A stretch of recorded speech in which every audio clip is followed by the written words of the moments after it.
Hello again, everybody, and welcome to Upper St. Clair Panthers Stadium. This is Gavin Williams, the voice of the Panthers, and tonight we've got a big one. You could tell the atmosphere around the stadium an hour before kickoff was just a little bit different tonight, because tonight the defending 5A champion, undefeated Peters Township Indians come to town to face our undefeated Upper St. Clair Panthers.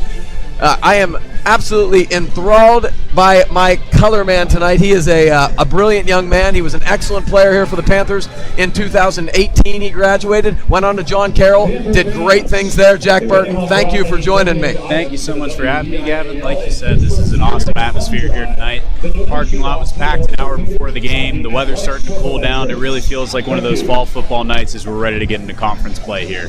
Yeah, so both of these teams have pretty much rolled everybody they've played. Neither team has played a close game, but I think everybody was sort of pointing to this game. They've had a nice rivalry the past 4 or 5 years. It's kind of gone both ways, and then Peters laid the hammer down on them last year, 31-0, in a game that was fairly one-sided en route to. I mean, this team almost won a state championship last year. They lost to IOTEP Charter in the finals, and they returned a lot of guys, particularly some skill guys, and we'll get into that. But I know the Panthers, talking from the kids and the coaches all week, are extremely fired up.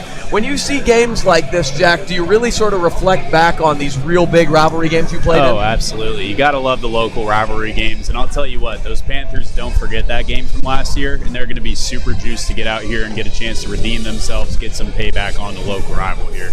Yeah, let's get into this a little bit. So, talking to the Panther coaches, so far what we've seen is the Panthers have really relied on a hard running game, use the play action to sort of, get the big play when they're sucking people up to the line. But it really starts with returning 4 starters on the offensive line. You got to think that's the Panthers' game plan tonight. Absolutely. The game is won and lost in the trenches, and I think the more that the Panthers can establish the run up front, the more that they can start to ground and pound these Indians. That's what's going to help them get across the finish line and get a victory here tonight. On the flip side, you have a very talented offensive squad in Peters Township.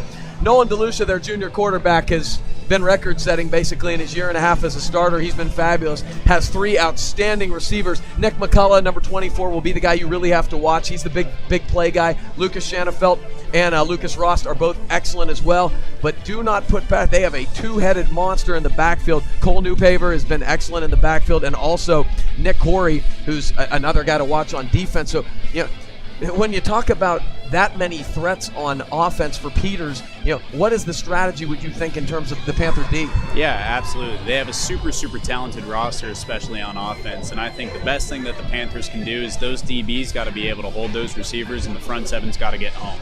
Quicker they can kill the run and get to that quarterback on time, that's going to help them set up success for third downs, getting themselves in good positions and get off the field. To the extent you can tell anything from common opponents, there have been 3. Peters Township beat Cannon McMillan 42-17. The Panthers rolled 41-6. The Peters shut out Mount Lebanon 28-0. The Panthers only won 42-22, but they were up mercy rule and subbed liberally. And then McKeesport, Peters won 42-7. It looks like the McKeesport team is growing up. They're a young team getting a little better. Panthers handled them fine, 31-14 last week. So to the extent you can tell anything from the common opponents, that's what you have. But at the end of the day, Jack, neither team has played a game that has been remotely competitive. Do you think that? How do you think that cuts? Is there an advantage there or anything? Yeah, absolutely. I think it's a good test for both of these teams to really get up and face a high-quality opponent tonight, and we're going to be able to tell who's going to be one of the top dogs in the WPIAL coming out of this game tonight. Yeah, and you got 4 undefeated teams in this conference alone when you add South Fayette and you add Bethel Park.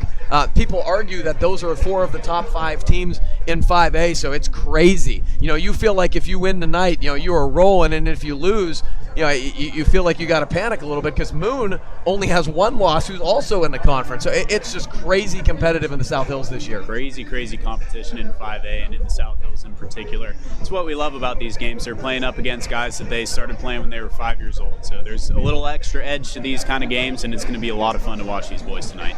Are you itching to get out there? Oh, absolutely. I wish I could run out there with my boys one more time. It would be amazing. You are actually, I said this to Orsini last week, you actually are young enough that you might be able to pull it off. Yeah, I'm not so sure about that anymore. The body's definitely getting old. But yeah, it was an absolute blast while I was here in high school. Got to play for 4 years under the great coach Jim Render, and then was lucky enough to continue and play in college. But these are the kind of nights that you remember running out as a senior, junior, getting that opportunity to run out with your boys those last couple times. So I'm really excited for these guys here tonight. Yeah. And another thing is it's homecoming. So there's a lot going on here if you're a Panther.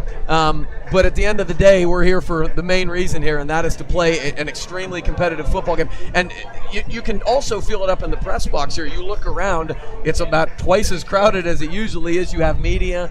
We are the game of the week here for the folks on KDK Plus for the Steelers. My dear friend Matt Fargo, who's about the best in the business, is calling it with John Patrician over there on the TV side. So, as you know, when they're in town, this is the thing that everybody's focused on. I really, truly can't wait for this football game. Absolutely. Important matchup. Where would you rather be? Yeah, so let's talk. Let's get into a little bit of the some of the more specific football stuff. We talked to a couple of the coaches before the game, Jack, and one of the things they talked about is Peters runs sort of a unique defensive system that the Panthers were a little bit concerned about. Yeah, it's going to be really interesting. It seems like they play a lot of cover zero, a lot of man coverage, so it's really going to come down to St. Clair's ability to establish the run quickly and then win those individual battles on the perimeter with their receivers. Whenever Peters is playing off coverage, they got to get underneath and win those underneath routes, and whenever they're pressing up, just win off the line and get down the field and hopefully take some shots early.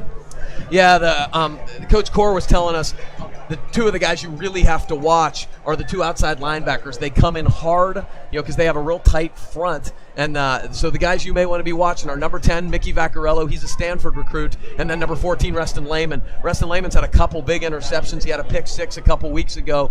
And then we talked about Corey, the middle linebacker. It's going to be very interesting to see how disruptive those guys can be, or whether the Panther offensive line is really going to be stout and allow them to, ground and pound like we've been doing. Absolutely. It's going to be a bloodbath in the trenches. It's going to be classic Whip Heel football, classic South Hills football. I'm super pumped to be here tonight. Yeah, on the other side of the ball, we've talked about how Peters' offense is explosive, a lot of big plays, but the Panthers, the one thing they've done really well over the past couple years is turn them over. And DeLucia hasn't thrown a whole lot of interceptions, but he probably hasn't faced a pass rush like the Panthers are capable of bringing, and that all starts with big number 58, Nate Stoll. Absolutely. Stoll has done a great job all year of getting home and getting against that quarterback, and he's done a great job of killing the run early. So we're hoping he's able to get home tonight, and hopefully we can make some good plays, capitalize on our opportunities whenever the quarterback puts that ball in the air. And there's a third phase that we have to mention here, because the one phase that the Panthers have really excelled the last couple of years, and this year has been no exception, has been the kicking game. They have an incredible weapon in Jacobo Echeverria. Yeah, absolutely. Jacobo's done a great job. He's at about 95% touchback efficiency this year, so hopefully they can eliminate the Peters Township return game right off the bat if he can just continue with those touchbacks and stay on the same track there. Yeah, Nick McCullough, who we've talked about, is really dangerous in the kick game. He has, I believe, 2 punt returns for a touchdown already this season, and, we talked about this a little before the game. It is really difficult to cover kicks and punts because the guys who are catching those are obviously very explosive players. Julian Dowell is the same way for the Panthers. And to have a weapon like that where he sort of nullifies at least the kick return game is special. Absolutely. Special teams is a third of the game, and you can win and lose games absolutely on plays made by your special teams.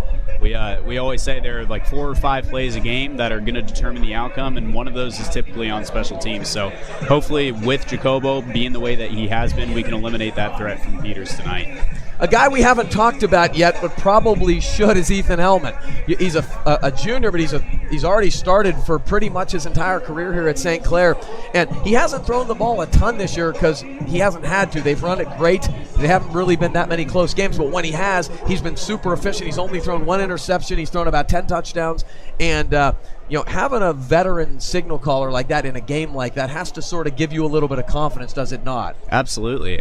Having somebody that has some games under their belt whenever you're coming into a great environment like this where it's going to be a packed stadium, it's homecoming, having someone that has confidence in their team, has confidence in their guys, and has confidence in what they need to do, that's going to make the difference. It's going to drive St. Clair hopefully to a victory here tonight.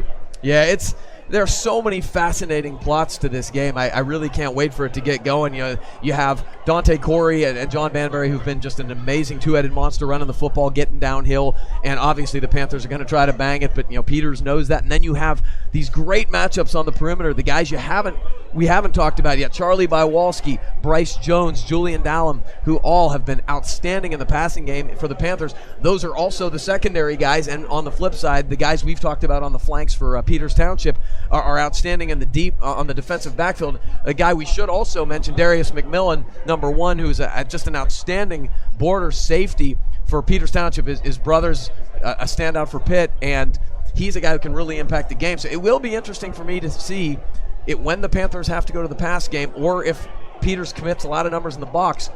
Okay, what happens? Absolutely.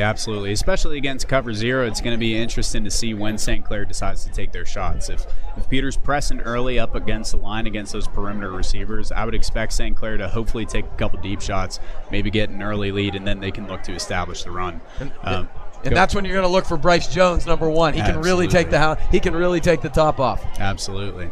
Yeah, it'll be really, really great to watch. It's going to be a lot of fun to see these individual matchups tonight, like you talked about, like Stoll going against the Stanford recruits. I think inside the trenches, it's going to be fantastic, and then out on the perimeter, it's going to be a lot of fun. We might see a play that wins the game there tonight. Yeah, so I thought we were going to get get the band out here to give us a little bit of a break here, but we can keep it going live here. And the other thing I want to talk about, because we are going to take a break. Thank you. We'll be back closer to kickoff, but and we'll set the keys to the game when we return.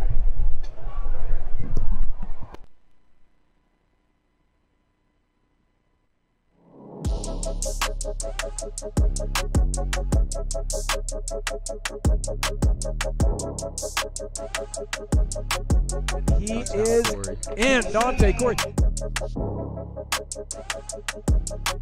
Good night, Julian Dallum. Nico D'Orazio with another touchdown.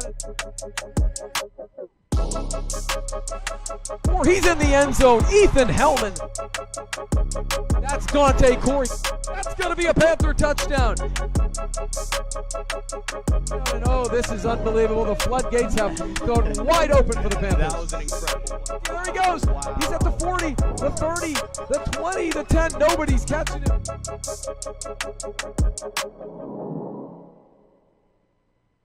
Upper St. Clair ranks as one of Pennsylvania's top school districts. In addition to rigorous academic offerings, students have endless opportunities to explore and excel in music, the arts, robotics, world language, and athletics. All of the district's 6 schools have been recognized as National Blue Ribbon schools with 13 total awards. Unity, success, and character are the primary pillars of the Upper St. Clair school community.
present the Pride of Upper St. Clair, the Upper St. Clair High School Panther Marching Band, under the leadership of Band Director Mr. Nick Deutsch.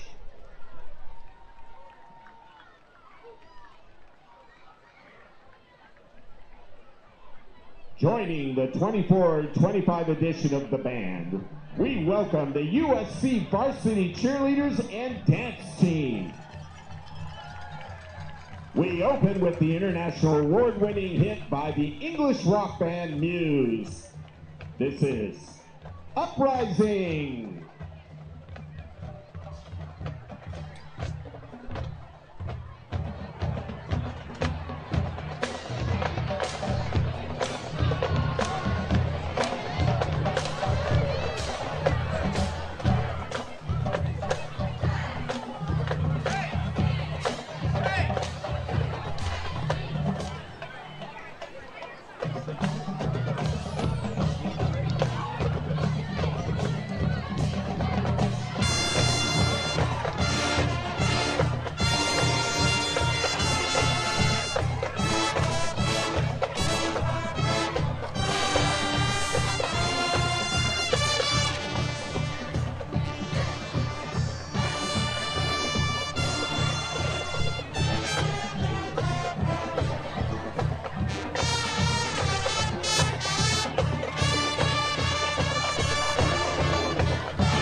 And now, the USC Victory March.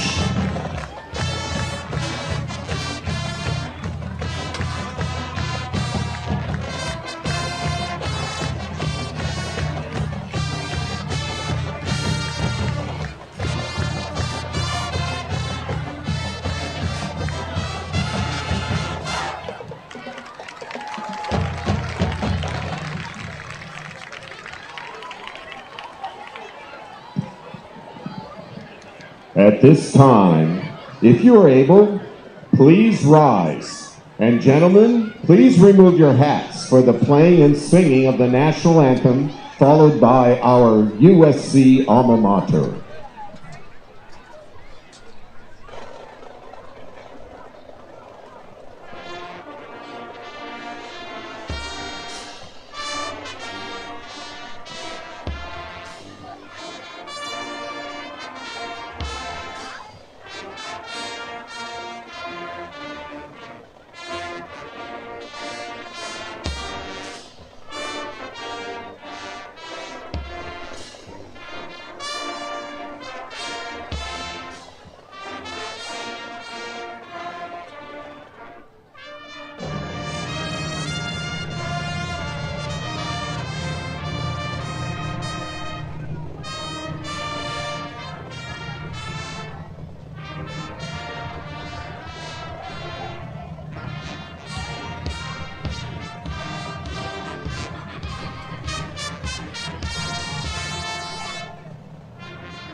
That's yep.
Ladies and gentlemen, good evening and welcome to Panther Stadium on the campus of Upper St. Clair High School for tonight's WPIAL Class 5A Allegheny 6 Conference matchup. It features the visiting Peters Township Indians and your Upper St. Clair Panthers. We're back again live as the teams are about to come back on the field, and this is when you know it gets real. Jack's mentioned something to me about the production levels since he played. Oh, absolutely. It's fantastic to see the tunnel coming out here tonight, hear all the music going in the pregame. It's been fantastic to see the ramp up in culture here and to see how fired up these guys are to come out and play tonight. Yeah, I mean, young kids, they like this stuff nowadays, more so than probably we did when we were here, but I love it. It sort of adds to the pageantry of high school football. Absolutely, absolutely. There's nothing quite like those Friday nights, and I'm excited that they've added in all these features just to make these guys love it that much more. So super, super excited for these guys tonight. The Panthers are in their black uniforms, and the student section is absolutely packed. It's blackout night, and if you look down in the Panthers stands, it is a sea of black. I honestly can't remember a better crowd, including like the community, in a long time. It's almost full on the home sidelines. Hopefully the Panthers can put on a bit of a show for them tonight. Absolutely. It's fantastic to see the student body came out in full, the community came out in full. We got lots of former players and students here tonight. So we're super, super excited for our boys to put on a show tonight. Yeah, we'll be giving some shout outs to people throughout the night. That's as we like to do, but you know, it feels different tonight than it has the last couple weeks. Absolutely, yeah. It's an incredible atmosphere here tonight. Like we said, you can tell this game just means that much more. We're really excited for this kind of rivalry game and for these guys to fire up tonight. Yeah, I mean, rivalry games are fun because Jack sort of alluded to it. You've been playing against these kids since you were young. You know each other, whether you play AAU basketball together or you just see everybody, you play pickup.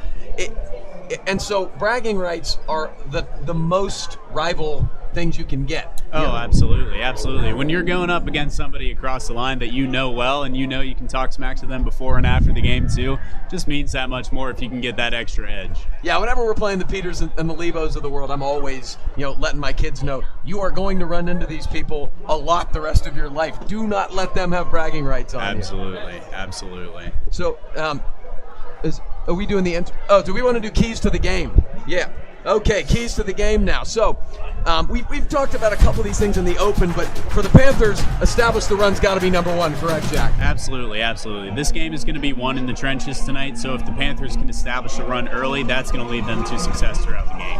And then we talked about this one, but when you have a quarterback as good as DeLucia is for Peters, you have got to make him hurry his throws. You've got to be in his face. Consistent QB pressure is a big one. Absolutely, yeah. With the weapons they have at receiver, too, and this quarterback being as gifted as he is, the more pressure that St. Clair can generate up front, the better it's going to pay off for them in the end. If you're Peters Township, the first thing that's obvious is big plays in the pass game. It's been something that Peters has done very well this year. Panthers have been a little susceptible to the downfield passing game, and Peters has the guys to do it. Absolutely. They have incredible athletes on the perimeter, so that's going to be a big test for St. Clair to see how they cope with this great Peters pass game. And then the linebackers. If the Panthers can get the run game going in terms of the line of scrimmage, the guys who are going to be cleaning that up and make sure they're not getting 6- and 7-yard gains are those three outstanding linebackers from Peters. Absolutely. Like we've talked about, this game is going to be won or lost in the trenches tonight. So that front seven is going to be absolutely key to the success of both the Panthers and the Indians tonight. All right, and so I think we've done a nice job setting the scene for you, but it is about time to get this game going. Looks like the captains are about to come out for both teams. For the Panthers, we've got Ryan Hines, number 14, as the special teams captain tonight. Then we've got Brock Gillespie and Nate Stoll, 55 and 58, the big horses on the line, and Van Helman, number 23, the outstanding linebacker / tight end. So the Panthers have some horses out there and going to try to do a little visual intimidation there in the coin toss. Oh, absolutely. Linking arms and walking out to the center together, just showing that you're sticking together going up against these guys. Love to play the mind games as much as you can. Those are some big cats. Looks like for the Panthers, or for the Indians, we got McMillan as one of the captains, Vaccarello, Nick McCullough, number 24, and then Muscatello, their best lineman, who is injured and will not play tonight. That is something we do need to watch because he's outstanding. Absolutely. That'll be a big key for the Panthers is how they take advantage of that situation. If they're able to generate just that extra bit more of pressure, that'll be huge for them in the end tonight. It's always interesting when you talk to the coaches, to the preseason and then moving on forward. One of the things they always talk about is depth and ability to sustain injuries and sort of move on. And the area that always seems to be the one you can't get injuries is on the line. Absolutely. The line is where you win and lose games. So the more depth that you can have there, the more quality depth that you can have there, the better. If you can keep rotating guys in and out, making sure everybody's fresh, that's what's going to help you stay successful throughout this whole long season if you're looking to win a Whitfield and a state championship down the road. Yeah, the Panthers, the one thing they've been really excellent at so far is controlling the line of scrimmage, and it's been one of the unique things has been they've not had to play as many guys both ways as they have in years past. So it seems like it's kept some guys a little more fresh. Stoll plays both ways, obviously, but even he's gotten some breaks. Gillespie hasn't played as much on defense this year. Geyer hasn't played as much on defense this year because they have a little more depth, and it's been really, I think, a huge factor in St. Clair wearing teams down. Absolutely. That's a huge key. With injury prevention, especially if you can get those guys a little less reps and get them in where they're going to be super meaningful, that makes a world of difference. So it's good to see that we have enough gifted athletes out here that we're able to field a starting 11 on offense and a starting 11 on defense. You've been in a situation where you've played both ways significantly. Yeah. I've been doing this long enough to remember that. How difficult is that realistically? Absolutely. It's a whole different part of the game whenever you got to build up that stamina as well, just to take on all the hits. I was playing linebacker and fullback back in the day, so a lot of physical positions. So it was fantastic to be able to catch a blow whenever you could get out for a rep. So we're going to set the scene here. Jacobo Echeverria, the junior with the massive leg, is going to kick it off. The Panthers are in their home black uniforms going left to right on your screen. The Indians are in their traveling white uniforms going right to left. Now back to receive for the Indians right now, and it's not surprising you're going to hear a lot of these names, but Lucas Ross and Nick McCullough, the two receivers, 24 and 2, are back to receive here. Yeah, and very talented return men, so hopefully Jacobo can get a good kick here and get the Panthers set up well. And as usual, Jacobo booms it, but unfortunately it hooked a little bit. That's going to go out of bounds. And I'm not sure if it's the 30 or 35 in high school, but that's going to give the Indians good field position. Yeah, not the start the Panthers were hoping for there, but again, if you eliminate the threat of that return, we'll take it. It lets the Panthers get out there on defense and hopefully start to gain some momentum here early. So it looks like 35-yard line is where the Indians will start. Let's set the starting lineup for your Panthers. Nate Stoll, 58, Brock Gillespie, 55, and Michael Albert, 87 on the line. It looks like they're going to start 3 down line. Gillespie's going to play a little more on defense tonight due to how big the game is. Carter Stein, 24, the senior at one linebacker. John Banbury, the sophomore in the middle, and Van Helmen, the senior, on the other side. That is the front 6. We'll get to the secondary momentarily. 1st and 10, DeLucia. Quick pass outside. This is Lucas Rose, and he is going to get about 8. So a little quick screen there and a good gainer. Absolutely. Look for the Indians to do that early, get out on the perimeter and get their athletes in space. So again, we talked about Ross, we talked about McCullough. They're going to touch the ball a lot, and that's a good 8-yard gain on 1st down for the Indians. Absolutely. We always talk about if you can get 5 or more on first, you win the down. So hopefully the Panthers can hold them here. All right, this is Corey up the middle. Oh, he gassed him. He's all the way across Panther territory to the 40. That's a big gain for Corey. And boy, that's a really good start for Peters right now. Absolutely. The Panthers need to stop here. Great play by D'Orazio there for the Panthers to get him down. All right, it's Corey again. He's going off tackle this time. Oh, and he gets through. The ball's on the floor. Are they going to call it a fumble? They are. The Panthers have it. And it is going to be who got it. Couldn't tell. It might have been number 4. Like number 23, Van Helmen there. Van Helmen, the senior, big play. So he sneaked through the hole and looked like Brock Gillespie. If you look at the replay, oh no, Carter Stein with the big hit, and Van Helmen on the recovery. A big break for the Panthers. The ball is turned over. First break goes to the Panthers. Massive break. Peters was driving there. The fact that they could knock that ball out and get it back on their side is huge for the Panthers here early. Wow. So we talked about this on the pregame in terms of forcing turnovers, but there's not a bigger momentum shift in football when you get turnovers, is there? Absolutely not. A lot of times the game comes down to who's going to win that turnover battle. So getting one here this early in the game is massive for the Panthers. Yeah, particularly when it looked like Peters had a nice drive going. Sometimes that can shock you right off the bat. And, just giving the Panthers the time to breathe a little bit, getting the ball back is a big thing. Absolutely. Like you said, this is such a big game tonight with this atmosphere here. So this will be good for everybody to take a deep breath, hopefully get the ground beneath their feet and get a good start here on offense here for the Panthers. Because we're on TV, we got some more media breaks, so that you're going to have to hear my voice probably more than you'd like at this point. But I'll give some shout-outs already. My man, Coach Jeff Harshman, watching, class of 2005. Love you, Harsh. And Harry Dorenzi. Been a great. Yeah, usually I can't get him to watch if the Pirate game's on, but they're sort of out of contention at this point. So my man Harry's watching tonight. Good to have you on the broadcast tonight. So one thing you talked about is a lot of former Panthers. How many of your buddies are here tonight? Absolutely. There are tons of my buddies here tonight. In particular, I've already gotten text from Eli Great, former linebacker here, Thomas Fistman, Blake Kadar. A lot of our great former Panthers are here in person tonight, and I'm sure watching around the country. Blake Kadar, my man. I coached him in 7th grade travel hoops. I love him. What a guy. Yes. Very bright. Very bright guy. Thomas Fistman, super bright, too. No, he's a Yaley Fistman. Absolutely. All right, so, Jack, put your offensive coordinator hat on a little bit. What's your game plan here for the Panthers coming out? Absolutely. Like we talked about in the keys to the game, we're really looking to establish the run early. So I would look for St. Clair to try and get a few key runs up the middle early, hopefully establish that line of scrimmage. Yeah, it's interesting because I felt like previous years, Coach Junko likes to spread it. He likes to go fast. I feel like it's been a little more bread and butter this year in terms of like between the tackles. Absolutely. Like you said, we have those big horses up front, so we got to take advantage of them. These guys can get downhill. They can possess the line of scrimmage, so we got to take advantage of that. All right, so we will set the lineup here shortly, but this will be 1st and 10 here on the Panthers' own 34. This is Ethan Hellman, the junior quarterback, and that's not what you want to see as a pre-snap penalty on your first snap. We don't love penalties right off the bat, so hopefully we can get that figured out. Against the offense. All right, so we'll set the scene. Hellman at quarterback, junior Dante Corey, number 7 in the backfield so far. Out wide, we've got senior Julian Dahlem, number 2, Charlie Biowalski, number 8 on the other side. Those are the receivers. Michael Albert and Van Helmet, it looks like 2 tight ends to start here. So the Panthers are going big.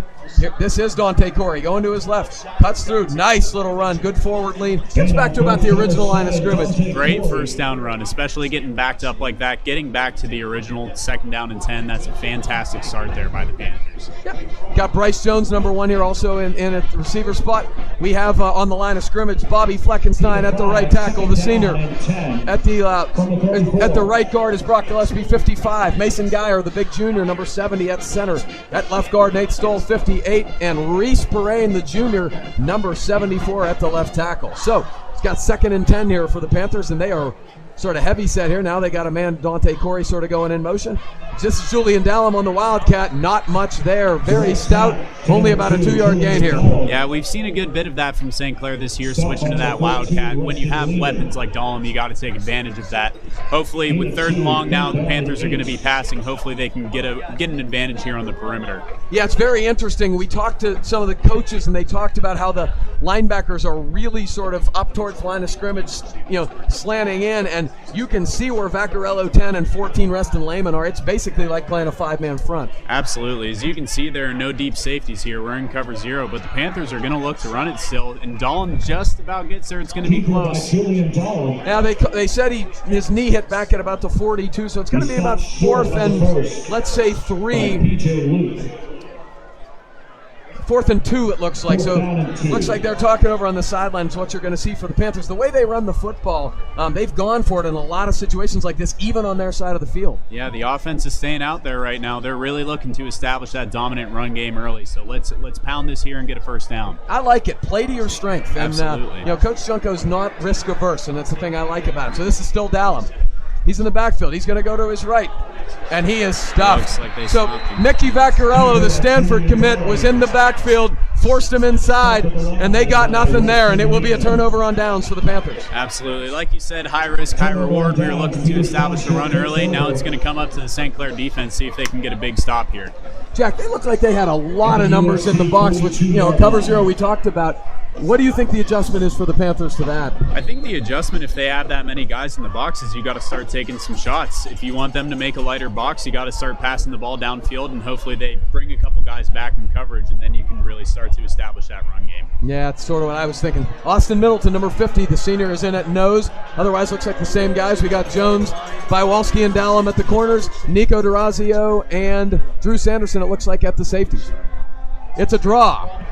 Here comes Newpaver, and that's a good gain. Cole Newpaver gets about 8 again on first down, so they went with a little trickery there. Nice execution. Yeah, that's what's dangerous about having all these weapons on the perimeter for Peters. If they run a draw like that, St. Clair has to respect the pass, which makes it hard to defend a late draw there. Yeah, because the Panthers are in more. I mean, they're in nickel as their base defense, so it'll be interesting to see, how this sort of adjustment happens. They're going again. It's going to be Newpaver again. He's up the middle. He's got a first down across the 30 to the 29. So pretty good gains here for Peters Township. They see what the Panthers are doing, and they're going to adjust with the run. Absolutely. St. Clair needs to get a couple stops here. They can't keep letting them get 4 or 5 yards of play. Yeah, so I love football because I love the adjustments, and they're seeing the Panthers. Now Bobby Fleckenstein checking in the game, and they're going to go to a 4-man front. Here we go. DeLucia's rolling out. Stoll's chasing. DeLucia's going to carry. He's going to run, and he gets nothing. Very nice job, Julian Dallum, coming up in run support and making a good hit at about the 29. Great defending all around there from the Panthers. Great job in coverage, staying with your guys even when the quarterback starts to scramble. Forces no gain on the play. Fantastic job on defense. And that's what we talked about, the pass rush. Nate Stoll forced him wide, got a good pass rush, and as a result, no gainer there. That's good to see for the Panthers. So 2nd and 10 here. DeLucia back. He fakes to his sidecar. He's got some more time. Stoll's got him now. Great pass rush again, Nate Stoll, and that's Johnny Vanberry, the sophomore, for a 2-yard loss. Nice tackle. Fantastic play. You can tell he was in the film room. He knew that screen was coming right away.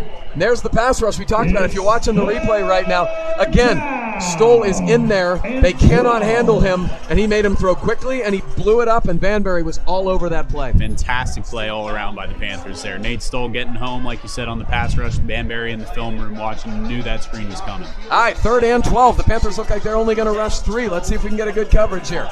DeLucia's got time. He's looking downfield. He throws. He's got a man. Oh, right through the hands. I'll tell you what, he had a man there. It looked like a pretty good throw. Lucas Ross could not handle it, though. He got popped by Nico DeRazio. He really did. Massive play by DeRazio there to break up the pass. Huge momentum shift there, forcing 4th and long here. So it looks like they're going to go for it. I guess this is not field goal range for almost anybody in high school. So I'll be interested to see if the Panthers send a little more in terms of pressure. He had all day back there that time. Absolutely. It's an interesting situation. 4th and long, they're probably going to pass if they're staying out there. So I'll be interested to see if the Panthers keep rushing 3 like they've been doing, or if they decide to mix it up with the pressure. Yeah, Reston Lehman checked in as the tight end situation. He's a big target. They fake it to the sidecar. It's an out.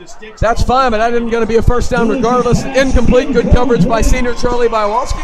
Turnover on downs. Panther ball. Fantastic job responding there by the Panthers after not converting on a 4th down of their own to force a 4th and out there for the Peters Township Indians. Get the ball back in their court and get off the field. For these two teams who have scored a ton of points, have been very offensive in games so far, You don't often get a shootout because these teams are so good and it's such a big rivalry that they're going to play tough on defense too. It's not going to just be, haymaker, touchdown.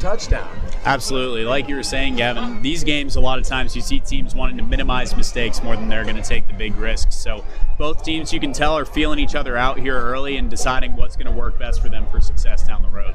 All right, so I will be interested to see if Peters does continue to be as much into the box and cheating guys up to the line, if you will see either trickery or going down the field or something a little different from the Panthers to try to loosen it up a little bit. Absolutely. On that first possession, you could see Bryce Jones was out there on an island. I really hope they give him a shot there with nobody back deep. I really hope that the Panthers decide to take a shot. I think it could be a great play for him. Yeah, I mean, I have to think you have a quarterback who's excellent. You have 2 or 3 receivers who can really get down the field. If it's going to be single coverage all night, I know you love to run the football. I know it's your bread and butter, but it's going to be hard to run the football with that many guys in the box. So, you might have to loosen them up here and, hey, can see some fireworks maybe. Absolutely. It'll be fun to see what Junko comes up with. A great offensive mind there. Let's see what he comes up with here on this drive. Yeah, he's done a really nice job this year in terms of keeping people off balance. He's done it in a couple different ways. Play action's been a big thing. The other thing that we've seen a lot is a lot of use of different guys carrying the ball. We've seen down in the Wildcat Corey Banbury, but also Durazio on end arounds, Jones, people like that. And it's sort of hard to defend when you have that many options to carry the ball. Just like you said, Gavin, when you have that many weapons, that many guys that you can use and are talented in space, you got to get them the ball however you can. So it's an awesome advantage for St. Clair to be able to have so many guys that they can go to. All right, so we've seen adjustments and back adjustments, and now it looks like Peters is coming out in fairly similar. I mean, if you look where the safeties are, particularly like Lucas Rost is number 2 right now, within 5 yards of the line of scrimmage. 5 yards to the line of scrimmage. If they try something deep over the middle, they're going to have a shot. Yeah, 9 guys in the box right now for the Indians. And here comes the Panthers. 1st and 10 on their own 31. It's Hellman. Hellman's giving it to Corey. Again, it's the linebackers. That was Reston Lehman, number 14, off the corner, and not much of a gain. Not much of a gain here, but I do like establishing the run early. If we're able to keep pushing Peters back off that line of scrimmage, that's a great start for the Panthers there. Yeah, this is. Again, I'm not a huge X's and O's guy of football. I just think it's interesting, kind of what they're doing now. It looks like a 5-man front. Here is Dante Corey. I'll tell you what, Dante Corey does run hard, but again, he's finding a lot of resistance right now. He is running hard, but like we've said, that Peters Township line is very talented, and you can tell they're getting a good push up front. These 3rd and long situations are tough because it puts St. Clair in an iffy situation. They got to try and pass the ball here. We really highlighted those 2 outside linebackers that are playing like defensive ends right now, Vaccarello and Lehman, and they've been as advertised so far. Absolutely, absolutely. You can tell the perimeter run is definitely slower for the Panthers tonight. They're looking to run inside whenever they can. All right, so we got about a 3rd and let's say 6 here. Ball at the 35, 1st down to gain at the 41. All right, this is Hellman. He's a fake. He's going to roll to his right. He's looking down the field. Now he's chased. He still has it. So that may have been a face mask. I couldn't tell. That's what I was thinking there too, Gavin. Hopefully we get a flag there on. Now it looks like they called it a hold. So see if we can see what was called there. Going to the outside. Maybe they got Dante Corey on a block in the back. Yeah. It certainly wasn't a hold. Yeah, I didn't see much of a hold there. It'll be interesting to see what Peters does here, if they're just going to decline and go for 4th down. Yeah. Yep, so Jacobo's going to come on, and we talked about this in the open, but this is a dangerous play for the Panthers because number 24, the senior Nick McCullough, he has 2 punt returns for a touchdown this season. Is very dangerous in the return game. Absolutely. It's going to be a fun battle to watch Jacobo Echevarria versus these great returners here for Peters Township. See what he can do to get the Panthers in as best of field position as they can. Wouldn't shock me if we saw some sort of directional punting tonight as well. It's just, the return game is so dangerous in high school sports. Absolutely. All right, good snap here. Oh, that's a beauty. High and deep. McCullough's back. He dropped it. He muffs it. It's still down. That's St. Clair. And I think he just got it back, but boy, I will say this, Jack. When you kick it that high and that far, it's a tough punt to catch. That's about a 50-yard net from Jacobo. Fantastic punt there from Jacobo. If you get that much hang time, it gives your guys more time to go down and pursue the returner there. Did a great job. They were right in his face, and it put that extra pressure on him, and he dropped the ball. Yeah, he got a little lucky there. It bounced right back to him. The Panthers had probably the 3 next closest guys to the ball. That's just, bad hop. But lucky break for Peters Township, but it gives St. Clair good field position here starting out on defense. Yeah, kudos to Jacobo for flipping the field. That's excellent stuff. So here we go. Middleton is off the field. Looks like, I can't tell if it's Brock again, but no, it's Mike Albert at the nose this time. Okay, so they're doing a lot of subbing here. That's a fake. Here comes DeLucia's keeping it. Nice job running in. That was Dahlem from the outside. He only got about a gain of 1. That was pretty good D from the Panthers. Great job minimizing the gain on 1st down. Really puts the pressure on Peters to get 4 or 5 yards here and minimize that 3rd down distance. So it looks like what Coach Junko is doing is subbing pretty much every series on the defensive line. Mason Geyer, number 70, is now in at left end. They moved Mike Albert to nose, and Stoll is at the right defensive end position. So keep guys fresh, like we talked about. Absolutely. With the battle in the trenches today, that's a smart plan. 2nd and 9 here. This is Newpaver again. That's a nice cut. Gets upfield, gets about 5 to the 24-yard line. So it's going to be about, let's say, 3rd and 4. Yeah, that was a great play by Peters there, and good job by the running back to stay up and not fall down on the first contact. So it's going to be a great 3rd down play here. Yeah, so it's interesting. As much as Peters has thrown the ball all season, their run's been the more effective of the stuff early on. Yeah, absolutely. They're dominating the line of scrimmage when they're on offense tonight. Who tried to draw him off sides with the hard count, did not get a jump. Got a flinch, but not a jump. Now that looks like they're changing the play. Here he goes. They fake it. It's going to be a quick slant. That's Nick McCullough. He's got a lot of room. Randy Yan gets him, but that's not before about a 17-yard gain, 1st down for the Indians. And that's not the guy you want to leave in space there. McCullough, like we've said, is a great weapon in the return game. If you give him that much space on offense, too, he's going to take advantage of it.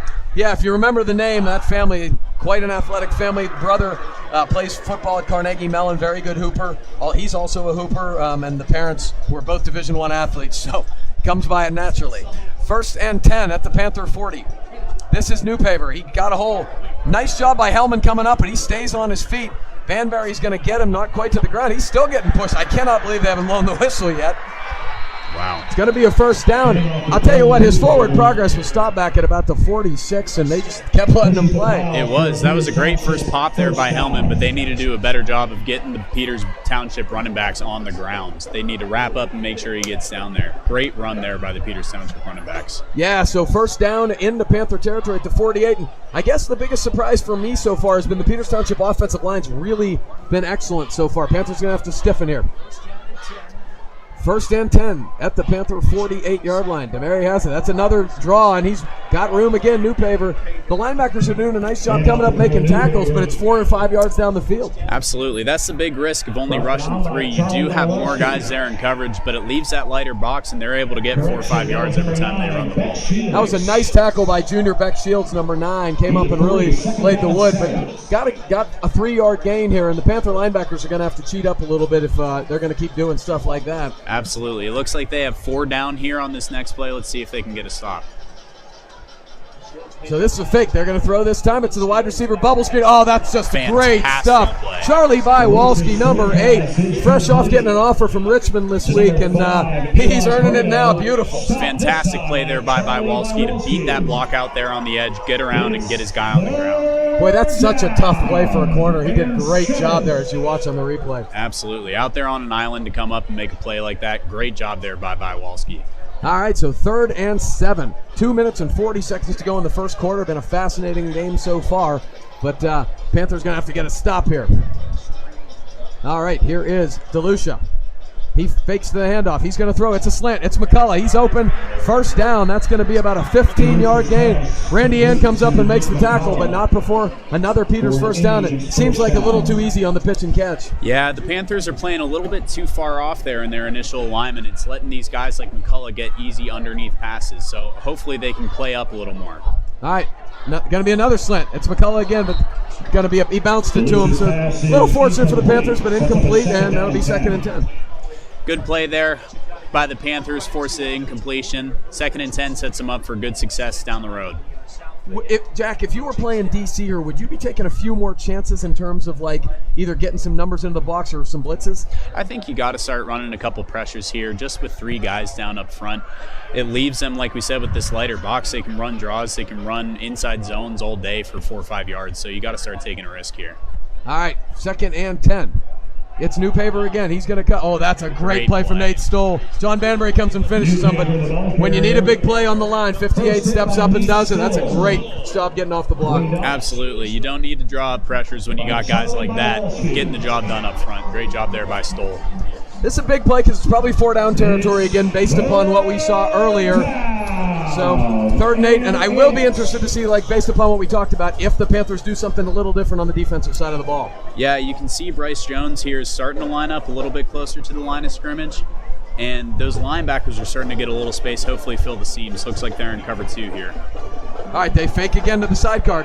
DeLucia's got time. Now he runs out. What a rush. Beck Shields, the linebacker on the blitz, like we talked about, number 9.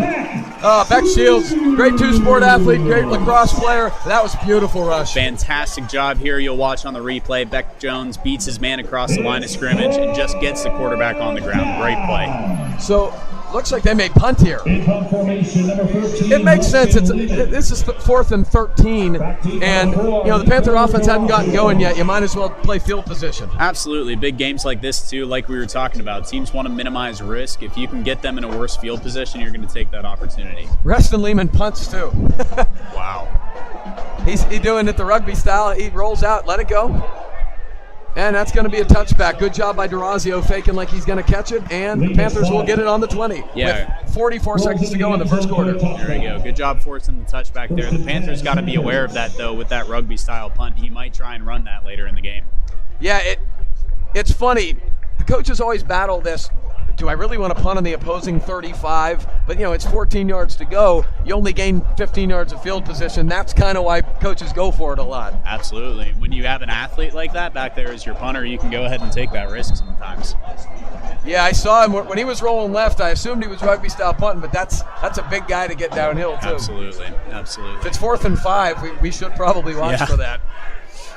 All right, so Panthers, I don't think they have a first down yet. The Panthers are going to have to get going a little bit on the offensive side of the ball here.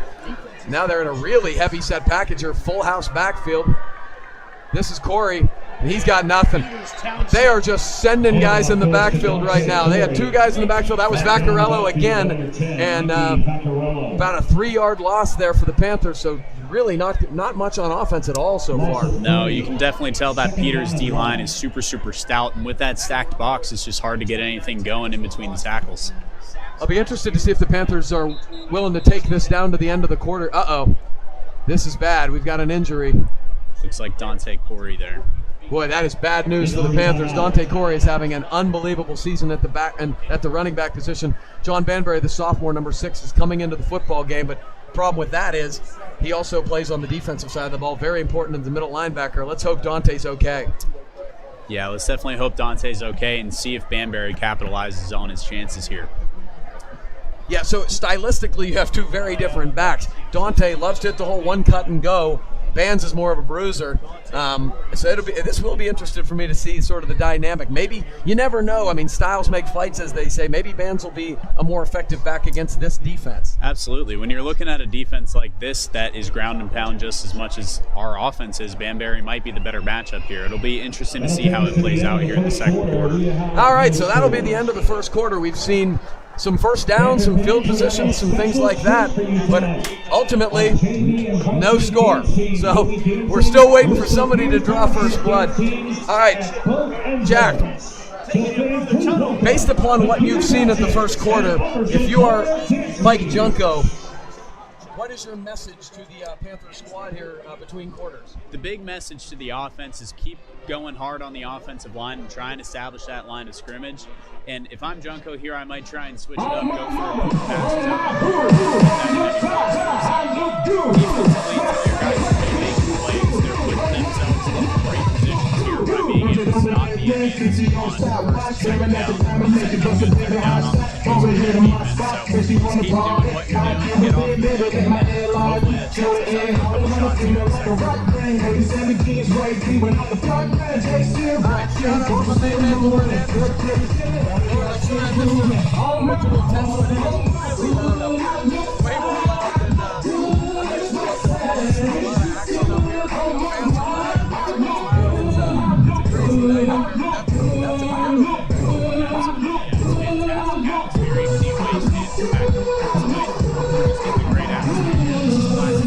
Rivalry football. It's a fantastic night. Ladies and gentlemen. All right, so we're coming out of the break with a 2nd and 13 for the Panthers. When do you think we're going to see this? Our first downfield pass. I don't want it to be a 3rd and long because then the element of surprise is gone. Maybe 2nd and 13 it is I'll too. be interested to see on 2nd and long like this in high school. We were always told to watch out for draws and screens because, like we said, they're expecting those sort of down the field passes. So if you're able to sneak something in underneath, that can get you a good chunk play and set you up for a good 3rd down. So I'll be interested to see what the Panthers draw up here on 2nd and long. That's very interesting, actually. You're right that particularly screen passes, I feel like, work a lot on 2nd and long situations. I didn't really think about it that way. Absolutely. Like we saw with the Panthers, if those guys are playing off coverage and giving you space underneath, you got to take the space where it is. I'm telling you, this box right now, the press box, is absolutely insane. I've not seen anything like this in probably any game. You got the legendary coach Jim Render over there, along with his longtime assistant Terry Coleman. You have Terry Kushner, our longtime legendary principal over there, and you've got 2 esteemed longtime members of our school board, Angela Peterson and Barb Boas. So it is, and our superintendent, Dr. Razzo, former Steeler John Banaszak. The booth is packed tonight, and it is, you can tell it's a big game because of the people that are here. We even got some Steelers on the broadcast over here for KDKA Plus. Christian Kuntz is in the booth tonight. I love it. I coached against him back in the day when he was a Colt. I'm sure that wasn't fun. No, he was an animal. And they were loaded back then. That was not some of my that was not some of our better performances on average. I'm sure when you face those best guys, it's always fun to see where they end up down the road. I remember playing against Miles Sanders in high school, him having 4 carries and I think 3 touchdowns against us. I was at that game. That dude, his legs were like tree trunks. Crazy. All right, let's see what the Panthers do here on 2nd down. All right, so 2nd and 13 to start the 2nd quarter. Vance is in motion. Here comes Dallum. It's the Wildcat, more Wildcat. And Jules gets a pretty good gain, gets out to about the 23 for a gain of, let's say, 6, but still going to be probably 3rd and long, 3rd and 8. Yeah, look for a pass here on 3rd and long here. That was an interesting call. It looks like Dallum got a great gain there and gave them a good chunk, but look for a pass down the field here on 3rd and long. Yeah, so when they go Wildcat, a lot of times Hellman is out at wide receiver, and that's sort of what you saw there. And now he's coming back to his regular spot. 2 wide receivers to the right of your screen, and Vanbury in the backfield. Fakes to Vance. He's got time. And he got hit as he threw. I think he sort of thought twice about where he wanted to go with the football. Incomplete. You know, it's sort of when they looked down the field there, they had 2 guys going long. It's a little predictable on 3rd and 8. Yeah, only having 2 guys out across the field, that's a really hard throw for the quarterback there. I'm surprised they didn't try and run something underneath, get something over the middle of the field, especially with Peters playing off like they were. Let's see what Jacobo does here if he gets a great punt just like he did the first time. Yeah, Panthers are going to have to get the offense on track. If you'd have told me the Panthers wouldn't have a 1st down and we're in the 2nd quarter, I wouldn't have believed you for a second. All right, good snap here.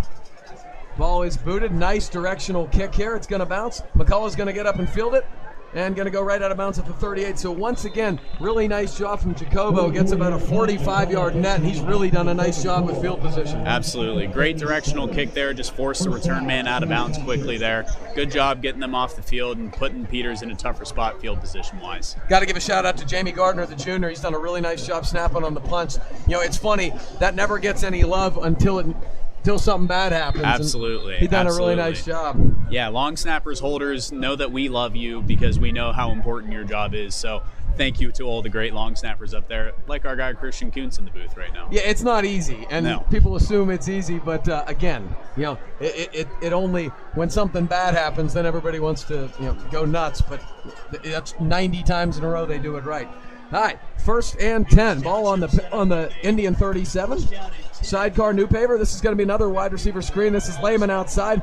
Charlie did a really nice job fighting off a block. Dallum cleans it up, and that's a gain of maybe 1. I tell you what, Gavin, the Panthers are doing a fantastic job on the perimeter tonight, really minimizing those gains when Peters is looking to spread them out. You'll see here on the broadcast, they pass it out quickly, but Bywalski just holds his ground and comes up big and makes the play. Charlie's a kid who doesn't get enough love sometimes because, okay, if he's not catching the ball in the passing game, you know, they don't throw it that much. He blocks and tackles very, very well. I know how good of a receiver is. He's had a bunch of touchdowns, but he does all the little things. Absolutely. You got to love guys like that. All right, 2nd and 9 here for the Indians. This is Newpaver. He's going to go off tackle right. Hellman, very nice, and Michael Albert, 87, stout at the point of attack, only a 2-yard gain. Great job there by the Panthers on first and second down. Put Peters in a tough situation here on 3rd and long. See what the Indians draw up here.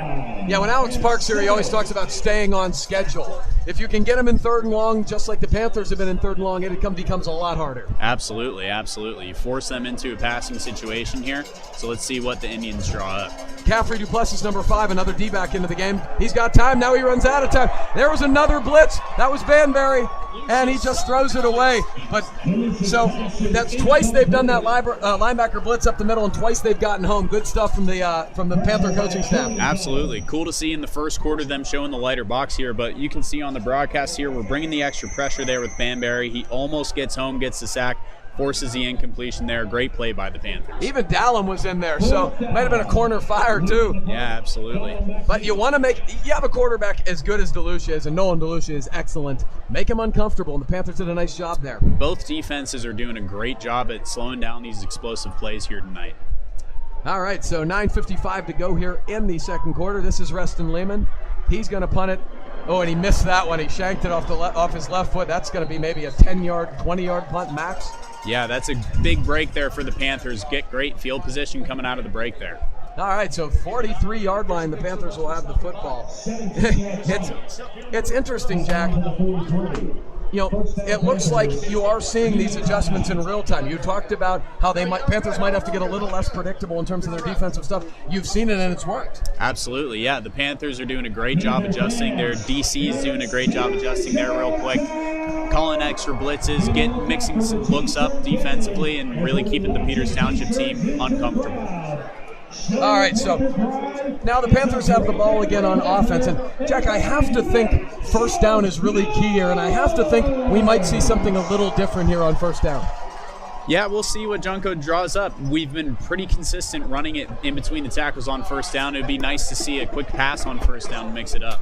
All right, so we want to look at the records here, and I have to give a shout out to JRM Production because they do just a wonderful job with all of these replays and the graphics. So thank you to the JRM Production team. It's first class right now. So look at the Panthers' schedule. We talked about some of the common opponents, but there's not been a close game. That's really the key there. McKeesport last week, 17 points, but really was never in doubt. So, when you have a bunch of blowouts, this is the first close game for both teams, and it's different. Absolutely. It's a lot of fun to watch tonight. The first real test for both of these teams. Like you talked about, St. Clair's had a lot of big wins early in the year, so getting up against a super high-quality opponent in Peters Township is a lot of fun to watch. Yeah, and it's interesting that these two teams in the same section, some different, but 3 common opponents already, but not a close game between them. Mount Lebanon, Cannon Mac, and McKeesport, all sort of the blowouts, and again, it's hard to sort of tell what your team is like, what they're really going to be like when the competition gets good, when you're just kind of smacking everybody around. Absolutely. For both of these teams, they came into tonight with a lot of juice, thinking they're both 5-0, coming up, both some of the top teams in the Whippy all around. So fantastic to see 2 confident teams here at the point of attack tonight. Yeah. So here we go. The Panthers are back on the offensive side of the ball, and it'll be interesting again to see kind of what the adjustment is for the Panthers. But the one thing we will point out is John Banbury is still in the tailback position. I don't see Dante Corey down there anywhere. He might be under the tent, getting medical attention. But again, we have to point out we hope Dante Corey is okay. He's just been fabulous so far this season. Absolutely, and something to key in on, it does look like the Panthers are spreading out a little bit here. This is Dallum again in the Wildcat, but he's going to get maybe 2.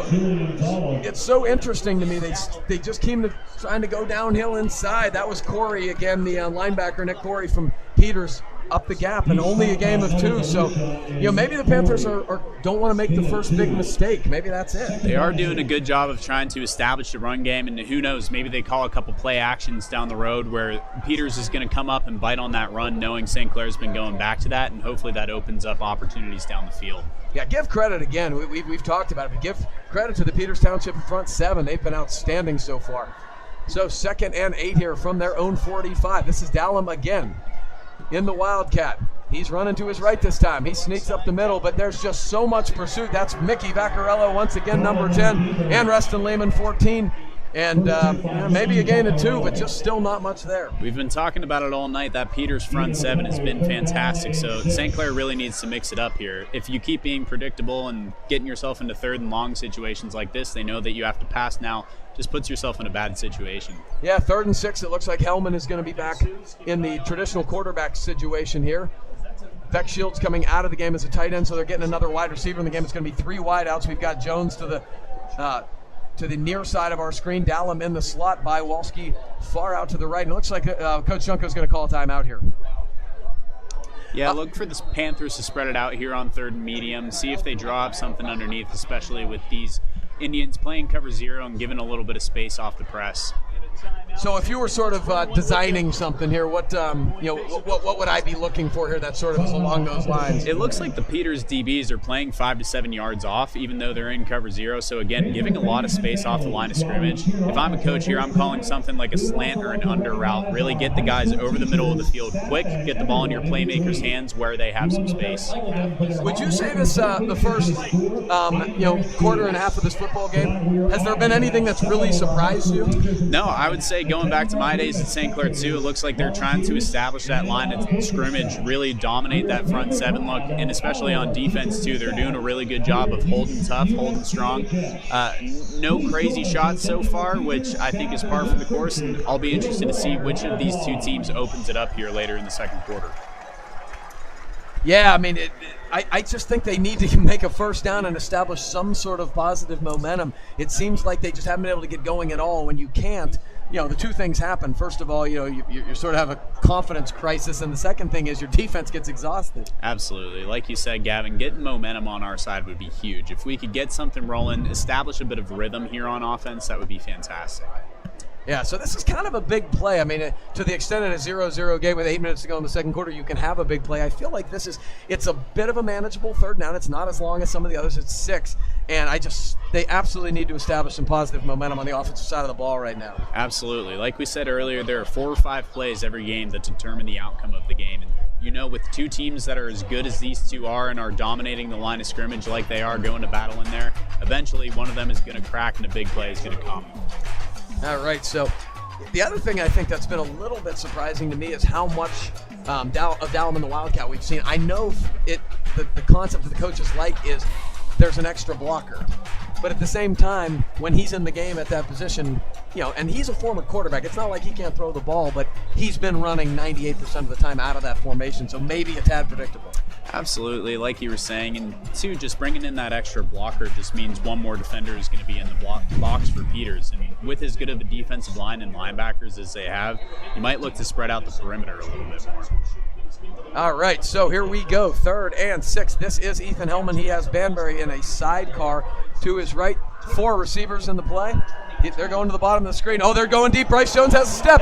He's going to the middle. Oh, it was just underthrown. He had a step. It looked like a bit of a deep post and just couldn't quite get the ball to him. Absolutely. He did have a step there, and Ben Hellman ran a great quarter route on the other side, too. Had a couple of opportunities there, but glad the Panthers are taking a shot there. You can see just a little bit of an underthrow there by Hellman, but good job taking a shot. And again, let's see a great punt here by Jacobo and flip the field here for the Panthers. It is a bit windy. I do want to point that out, and that the wind is blowing from left to right on our screen. That may have been what you've seen there.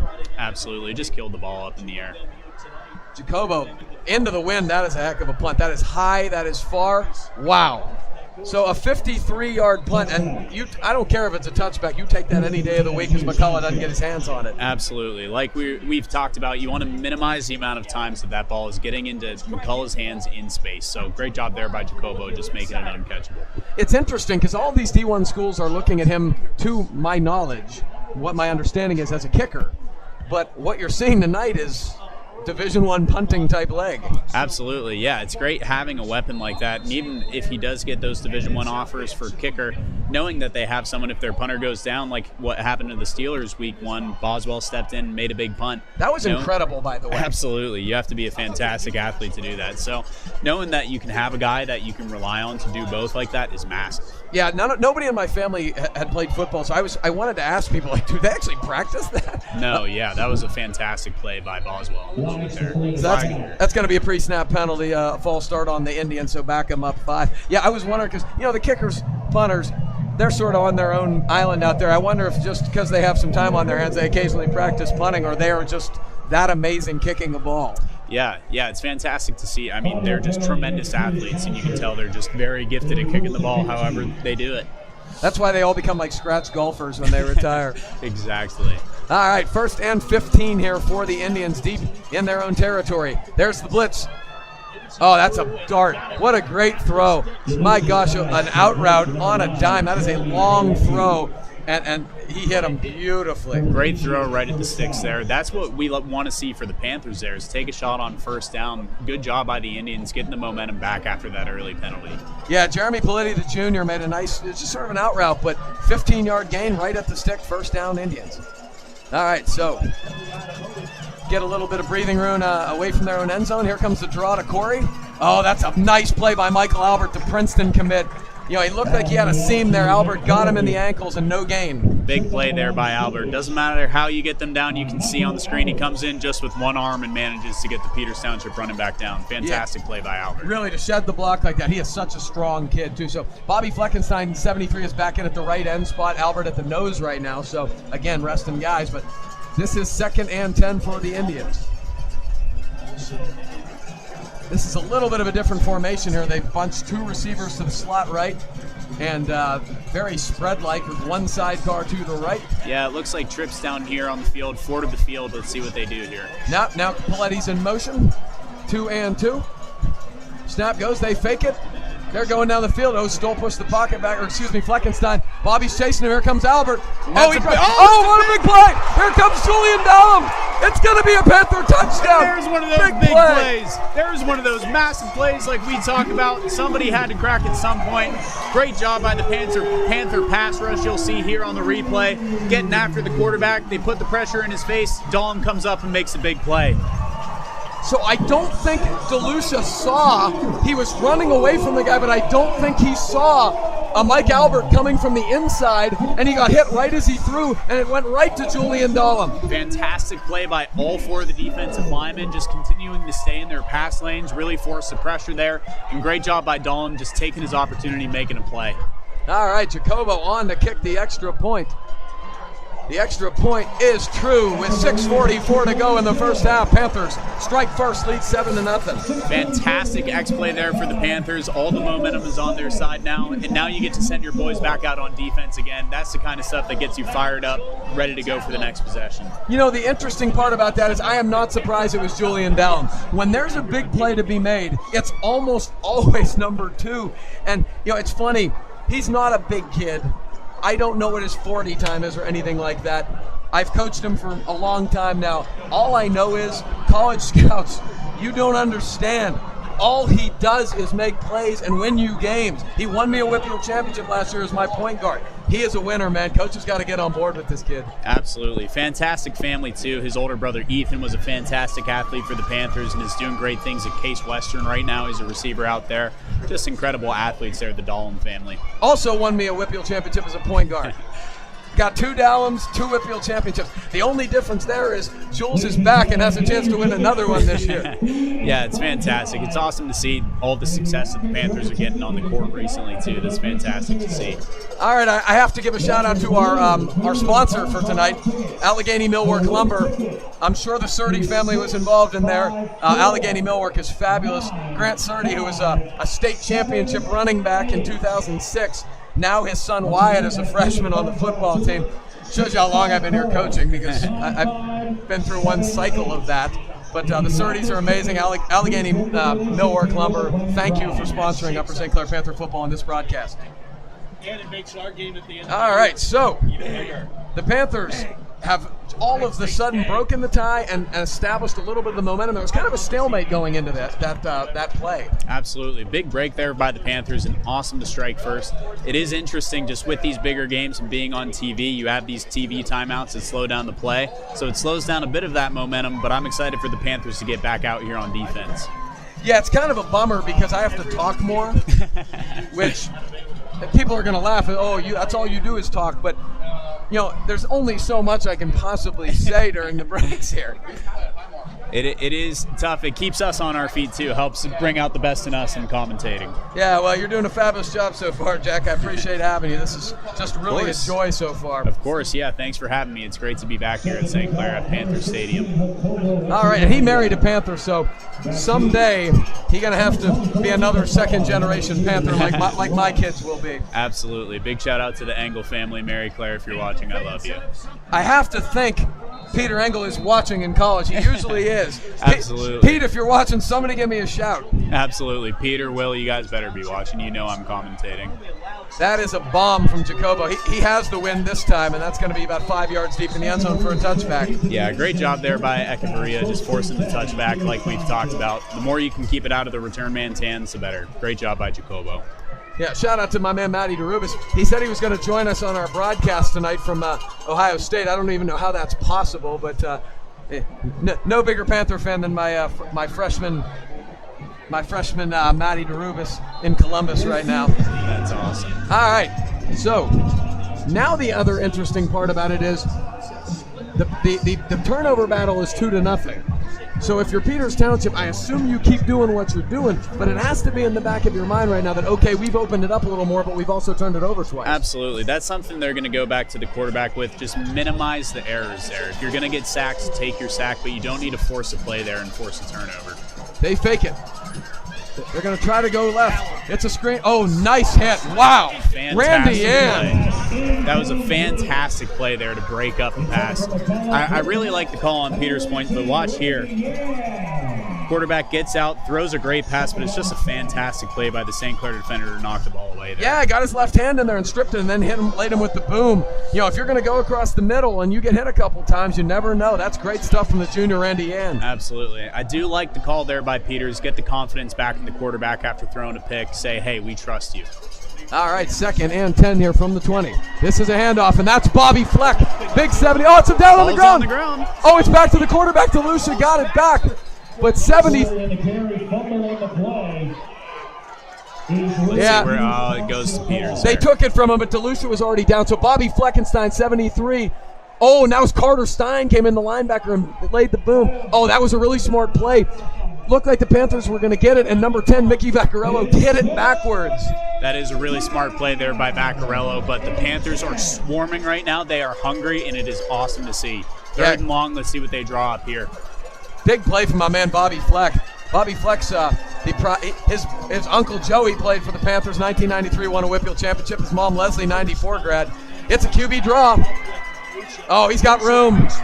He's going to get to the lead stick. Wow, great call from Peters. That's a big high-risk, high-reward call there. I'm sure St. Clair was expecting the pass, and that's why they had the lighter box.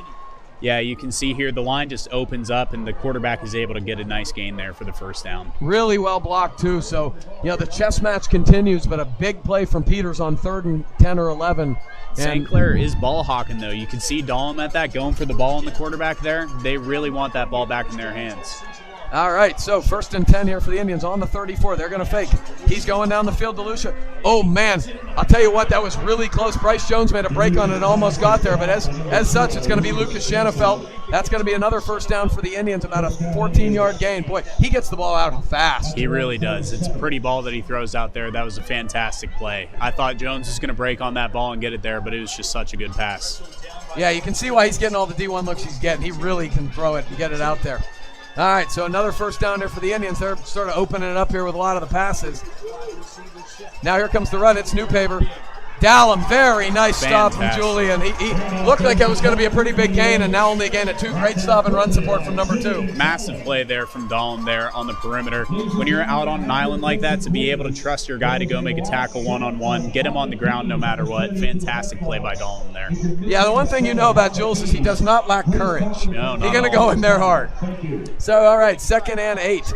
Yeah, it's interesting. You're seeing a lot of draws when they run it, and they're doing a good job of that's great run support.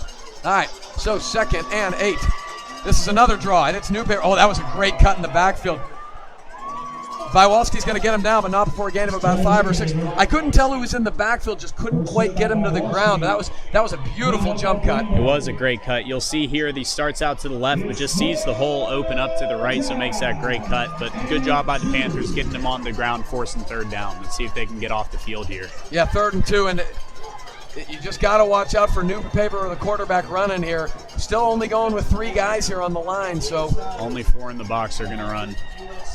It is Newpaper. Oh, nice job from Good Bobby stop. Fleck. It's going to be close. I don't think he got it. Bobby Fleckenstein, 73, John Banbury, 6. It's going to be about 4th and 1, it looks like. Great stop there by the Panthers. Way to come up big with a lighter box, still being able to stop the run like that. That's fantastic.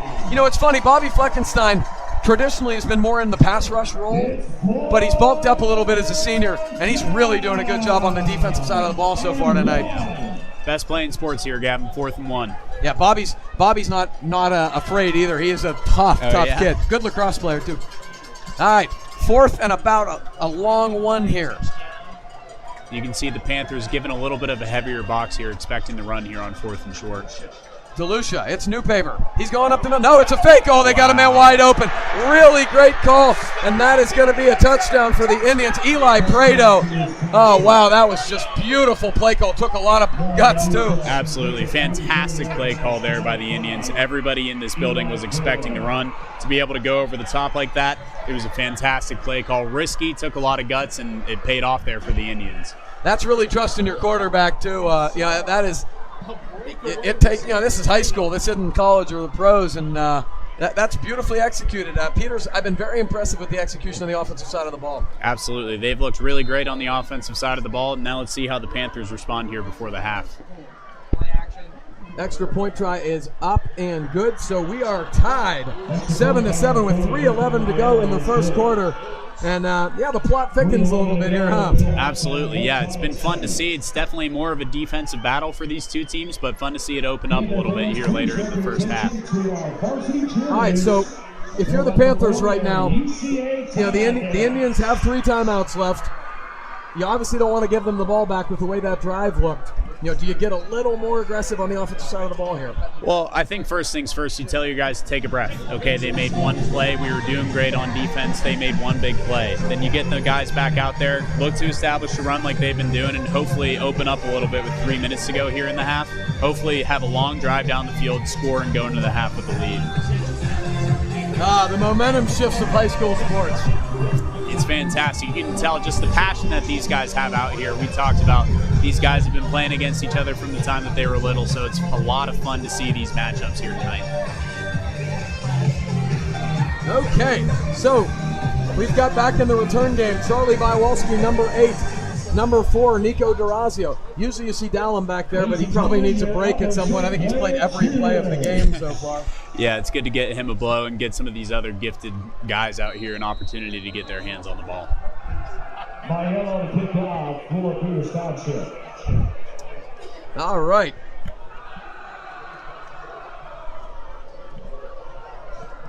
They go for a little short pooch kick. Is this Randy Ann? I can't tell. No, it's Bywalski. He's trying to go sideways. Good pursuit from Peters. He probably would have been better suited to go straight ahead, trying to get a big play, but still the ball at the 25. Okay for the Panthers. Absolutely. We'll take it at the 25. Interesting to see the pooch kick right off the bat there for Peters. Definitely just a little bit afraid of Nico Durazio back there. Yeah, Nico Durazio, we've not called his name a ton tonight, but he's a real big play guy on both sides of the football, and they may want to try to get him involved on the offensive side here. Absolutely. Let's see what the Panthers do here on first down as they look to establish, if they're going to keep trying to establish the run or if they're going to mix it up here. It looks like Wildcat initially. Yeah, I mean, Hellman's not even on the field right now, so looks like it's going to be Jules and Banbury in the backfield as a sidecar. Here comes Dallin. He's going to the outside now. Spins off him, gets a gain of maybe 2, but again, it's just we're seeing a lot of the same stuff, and just not much of it is working right now for the Panthers. Yeah, I do like the idea to get it out on the perimeter a little bit, mix it up from just running in between the tackles there with how well this front seven for Peters has been playing. But yeah, St. Clair has got to start mixing it up here. If they keep the Wildcat first and second down, Peters just knows it's going to be a quarterback run all these times. It'll be interesting to see whether they let Julian do anything interesting, like the fake run and kind of throw. Because again, he's a quarterback. He's been a quarterback his entire life until the last season or two. He'd throw the ball. I mean, he played quarterback against Cannon Mack when Ethan was out with a concussion. Yeah, he's just an athlete, so let's see if they give him an opportunity to do a little more with the ball here. I mean, they got 10 guys in the box right now. It's Banbury up the middle. Here comes Bans. He's got a head of steam. That is going to be the first Panther first down of the game. Good hard run from John Banbury, and that's a big play for Upper St. Clair. That's a huge play, and that's what we need to see more. If they're going to keep Dahlem in there like that, you need to hand it off occasionally, get the ball out of his hands, and stay unpredictable on offense.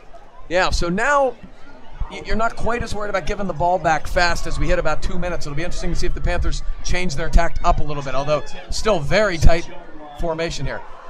Jules is going to his left. He cuts it up. He gets across the 40 to about the 41. That's a gain of about 5. That's a pretty good gain there. That was a good run there. He could have kept stringing that out towards the sideline, but did a good job to cut up field and get a good gain of 4 or 5 yards there.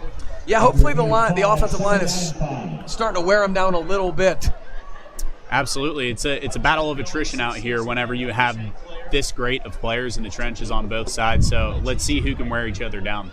Panthers not in a hurry yet, it appears. But this is Dahlem. Banbury's running out wide. Now he's going to run again. He's got some space. Gets to about the 45. Not quite to the lead stick. It's going to be 3rd and 1. Time is rolling here. Are the Panthers going to use a timeout? No, they're going to let the clock roll. This is very interesting to me. Yeah, we're going to need to see some time management here by the Panthers eventually if they're going to keep running and staying in bounds. This clock keeps winding down with just a minute left here in the half now. I'll be curious to see if they get a first down here, whether they start to be a little more aggressive, a little faster. It appears that they seem to be, I know they get the ball in the second half, but they seem to be content, even with good field position here, to sort of run the clock out. Yeah, I mean, whenever you have somebody like Jacobo Echeverria who can bang it in from a while out there, maybe they're just looking to get good field position for a field goal, but it looks like they might be stopped here short on 3rd down. I wonder if Peters will use a timeout now. Both teams are really just letting the clock run down here. Wow, so it's the chess match is kind of like okay, but everybody seems to be okay with 7-7, and I'm surprised just because of the field position and you got your first down. It looked like you were moving a little bit, but I think that's it. That's probably going to be the end of the first half. The Panthers are heading to the locker room, and looks like it's going to be 7-7 at halftime. Yeah, heck of a first half from both teams. You can tell there's a lot of talent, a lot left out there on the table for the second half. See who comes out and makes a big play. All right, we'll see you in the second half, everyone.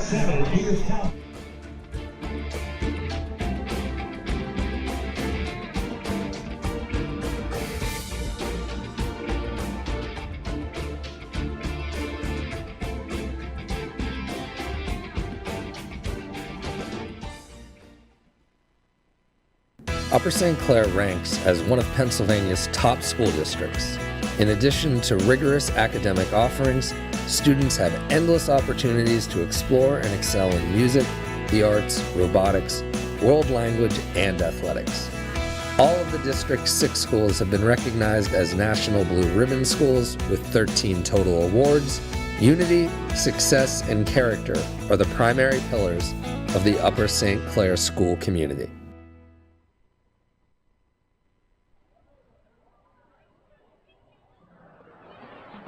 Tonight, we will be traveling back in time to 1984 with our PT mixtape featuring Jump, Wake Me Up Before You Go-Go, Uptown Girl, Material Girl, Footloose, and We're Not Gonna Take It.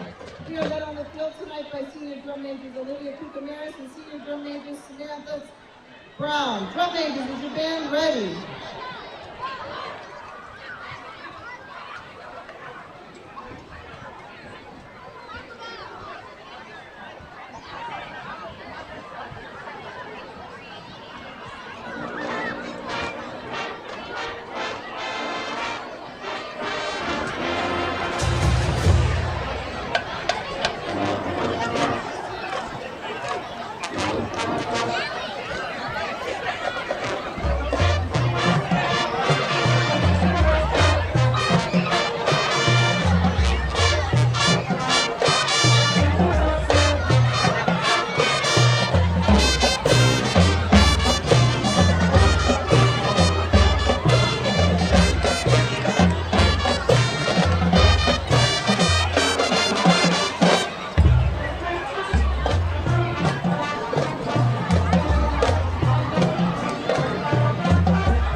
Let's give it up once more to the Peters Township High School Marching Band. Ladies and gentlemen, we have a special shout out and kudos to Fort Couch Assistant Principal and Alumni Director, Mr. Gordon Matthews. Happy birthday, Mr. Matthews.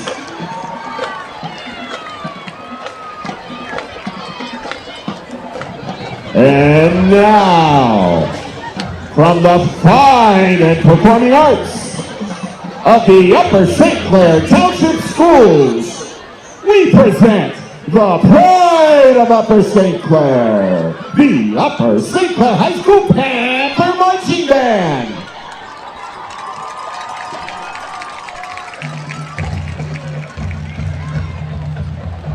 The band is led on the field by drum majors Carly Santel and Liam Mulhern.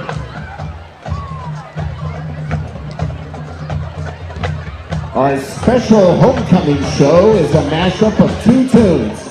Stevie Wonder's Higher Ground, performed in '89 by the Red Hot Chili Peppers, and the 2022 hit by Harry Styles, Music for a Sushi Restaurant.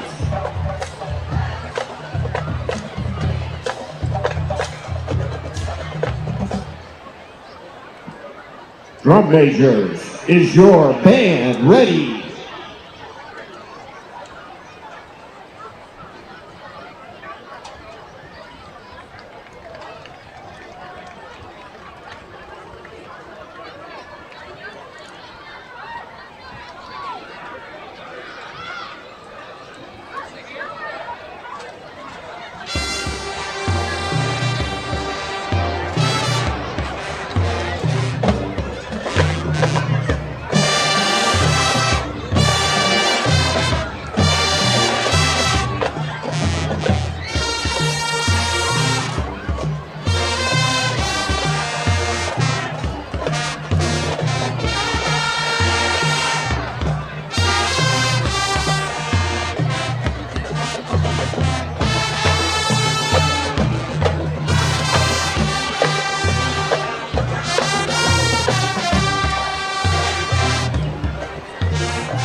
Let's give it up for the 24-25 edition of the Pride of Upper St. Clair.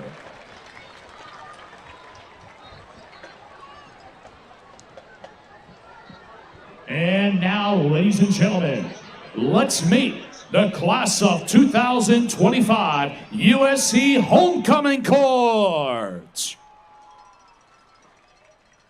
Our first couple, Riley Moorhead and Dane York. Riley, the daughter of Leah and James Moorhead, plans to pursue a future in dance. Dane, the son of Cameron and Rob York, plans on attending college. Ladies and gentlemen, Riley Moorhead and Dane York.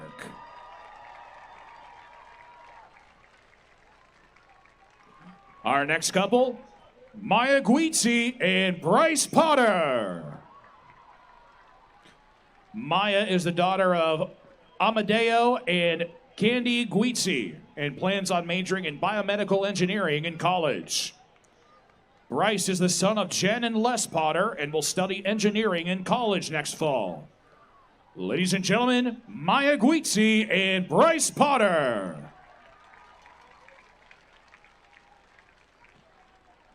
Our next couple, Valentina Sabarzo and Stephen Lee.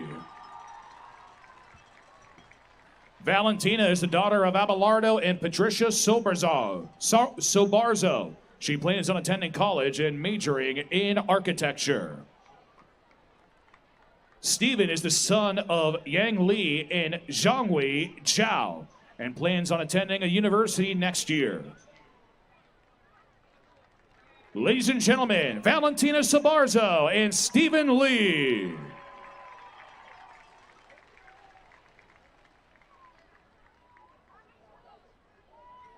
Our next couple, Ellie Shanholzer and Danny Shanholzer.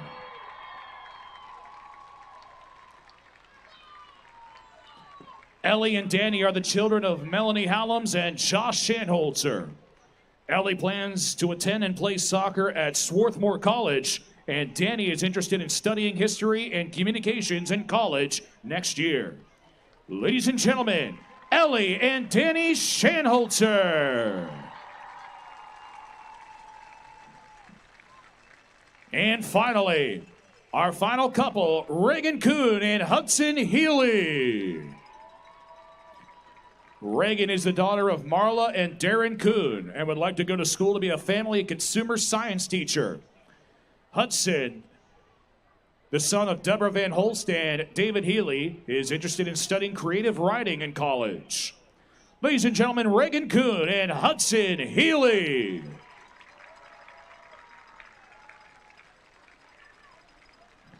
Panther fans, let's give a big round of applause for our class of 2025 Homecoming Court. And now, the moment we've all been waiting for. Let's name our homecoming king and queen. Up first, our homecoming queen. Drum roll, please. Your 2024 Upper St. Clair Homecoming Queen is Valentina Sabarzo.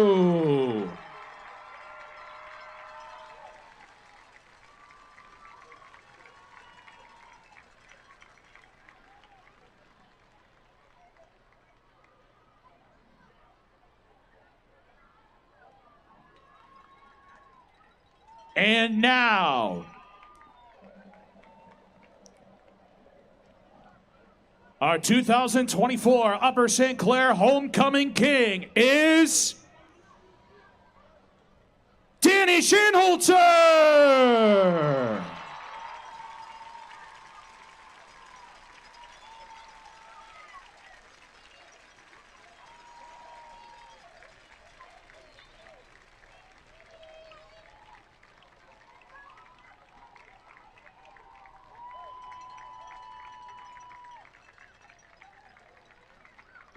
Ladies and gentlemen, let's give it up one more time for our homecoming court and our homecoming king and queen, Danny Shanholzer and Valentina Sabarzo.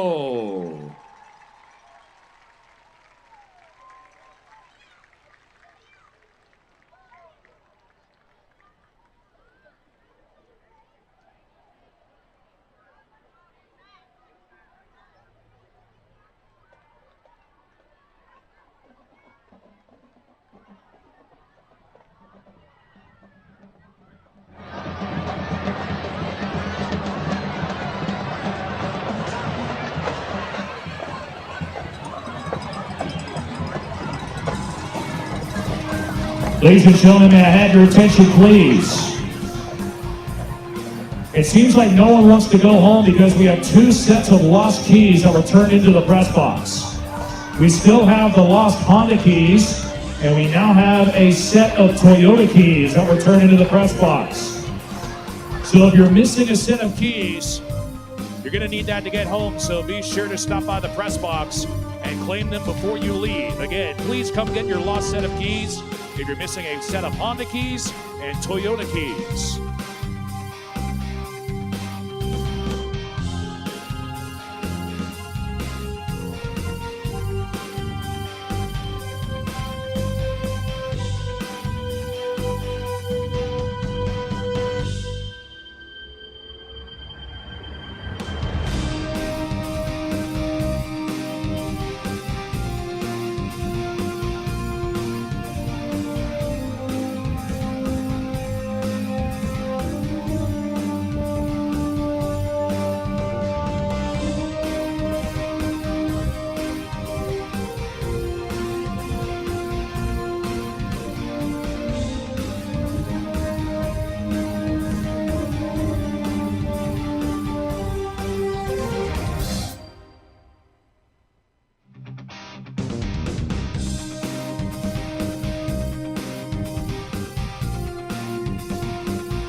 All right, we're back again live for our second half of this fabulous contest between undefeated Upper St. Clair and undefeated Peters Township. We are tied at 7 at halftime. Want to first of all congratulate our homecoming king and queen. Danny Shanholzer, our student assistant for the basketball program, is our homecoming king. Danny's the man. I'm proud of him. I'm super happy for him. Valentina Sabarzo, member of the girls soccer team, is our homecoming queen. Congratulations to the both of them. Now, Jack, let's get into the task at hand, so to speak. We're in a tough game. The Panthers get the ball first. What is the game plan got to be for the Panthers? How do we turn around this offensive struggles? You got to take shots early here, Gavin. Coming out of the tunnel in the second half, getting the ball back quickly, you really got to take a shot down the field.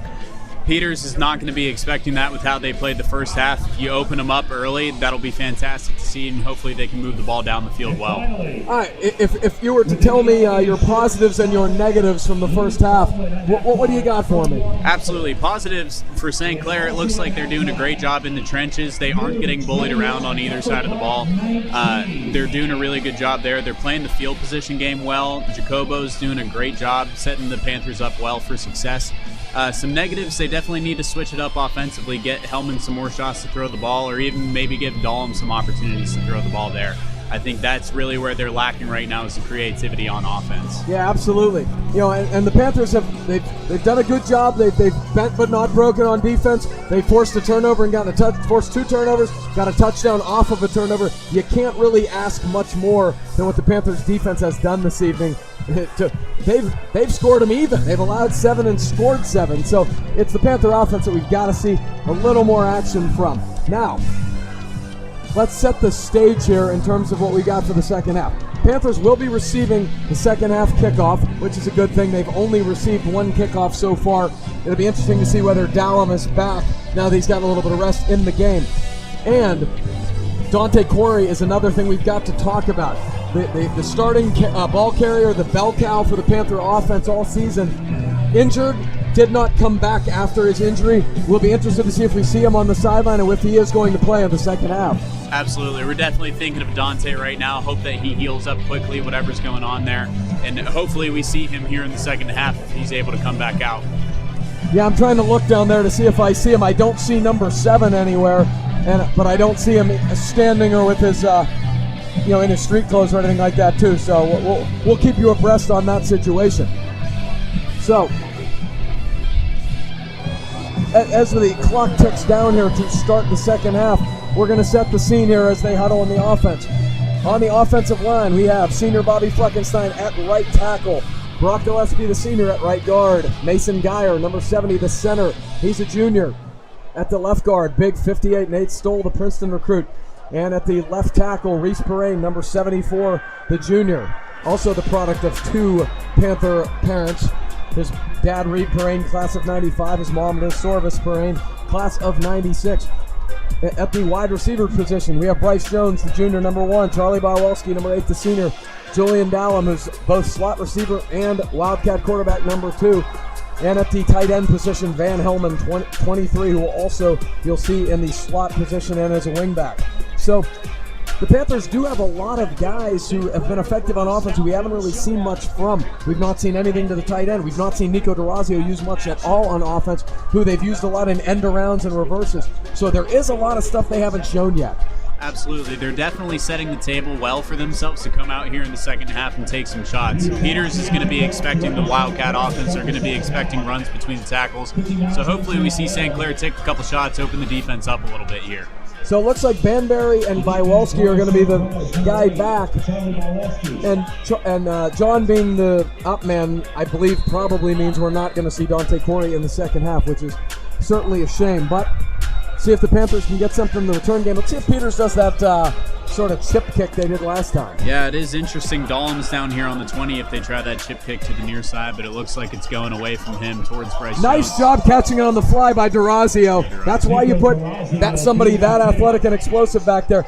That's the difference between field position there all the way to the 40-yard line. Absolutely. Just getting up there, catching that ball, and falling forward. That's a fantastic play there by DeRazio to get the Panthers in great starting field position. Yeah, he's a fabulous athlete. He's a really good hooper. He's a starting shortstop on the baseball team, and really, really one of those kids who's good at everything he does. It's impressive at a place like Upper St. Clair to be a successful 3-sport athlete. Yeah, I wish he played hoops in high school because we could use him. He's that good. All right, so you're right. Ethan Hellman is back in. Sidecar left is Banbury. Looks like Hellman is also back there. It's still sort of a big package. Bryce Jones is the only receiver out wide. Here is John Banbury. Cuts through the middle. Makes one man miss. Oh, no, he dropped the ball, and that's going to be... Looks like Peters got that. Peters Township has the football, so it's interesting. One of the things about losing Dante Corey is he's been really good at ball security. First carry of the half, Banbury loses the football. Peters has it on the Panther 45, and boy, the way momentum shifts in these football games is just incredible. Absolutely. It was a really great cut there by Banbury, but just couldn't hold on to the ball there. It was a great play by the Peters defender. Hopefully the defense comes up big and can get a big stop and stop this momentum here. Yeah, wow. So, we were looking to see if the Panthers were going to open it up a little bit, and first play of the game, they actually get a crack on the run, and they fumble the football. So Peters is back in their spread here. Sidecar to the right is Newpaver. He's going to take the handoff. He's going to go left, and Stoll's got him, but not before he gets about 3. So not a bad game for Peters on first down. Not at all. That's a good job there by the St. Clair defense to step up. If you can stop that first play off a sudden change, that's a good play for the defense. All right, so clock is winding. They are at the Panther 41 with 2nd and 7. He's going to Newpaver again. Oh, that's a great Nate Stoll once again in the backfield. There is a flag down. Yeah, I'll be interested to see what that flag is here. If they come in like that and they don't cut the play short, it makes me think it might be offsides here. Now it looks like a legal formation, perhaps?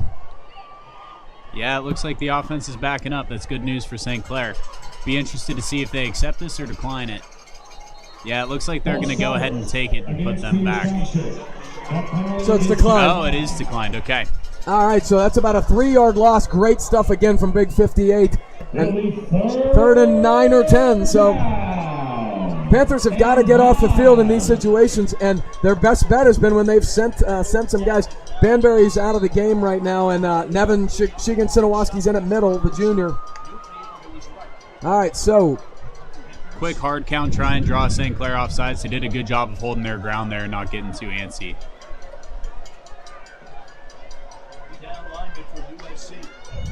it is going to be that blitz up the middle, but they catch it this time. Out route just high. That's a really tough throw between the zone, and I'll tell you what, Ross almost made a great catch. Yeah, absolutely. That was a good throw and good attempt there on the catch, and it was the right play call. It was a great zone beater. Just couldn't convert there, so good news for the Panthers. It looks like they're going to get the ball back here. And that's a super impressive stand by the Panther defense, because as you know, that can be a big momentum-changing play to turn it over. To have them 3 and out the next series is great stuff from the Panther D. Absolutely. Forcing a 3 and out after a sudden change like that is awesome. Lehman's rolling left again. This is a much better rugby-style kick. Panthers are going to get out of the way, but this is going to get all the way down inside the Panther 5. Wow. What a punt. Great punt there. Yeah, beautiful. So he shanked the last one, but he really made up for it there. Panthers are going to start in the shadow of their own end zone. Yeah, that was a great punt there. Great job flipping the field. Hopefully St. Clair can get a couple runs here and get a little bit of comfort before trying anything crazy here on offense. So it looks like what we want to check out right now are the WPIAL standings, and we've talked about this a little bit.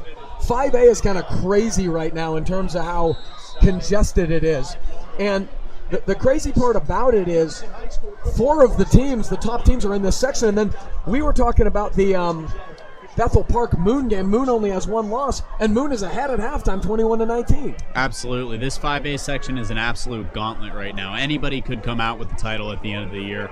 Both of these 2 teams coming undefeated into this game. It's going to be fun to see who comes out on top. I take it back. I thought we had a media timeout. We don't. Here's a handoff. Hellman was back in. That ball goes to, is that Banbury? Handoff goes to number 6, John Banbury. Yeah, so Bands gets about 7. That's a really nice run on first down, and it looks like the line, you wonder what said at halftime, but the line looks like they're getting off the ball a little bit better this half. Absolutely, yeah. Definitely establishing that line of scrimmage early. That was a great run on first down. Get a little bit of comfort right around the end zone. Good job there by Banbury. So this time now Dallum's in, but it looks like at the tailback position.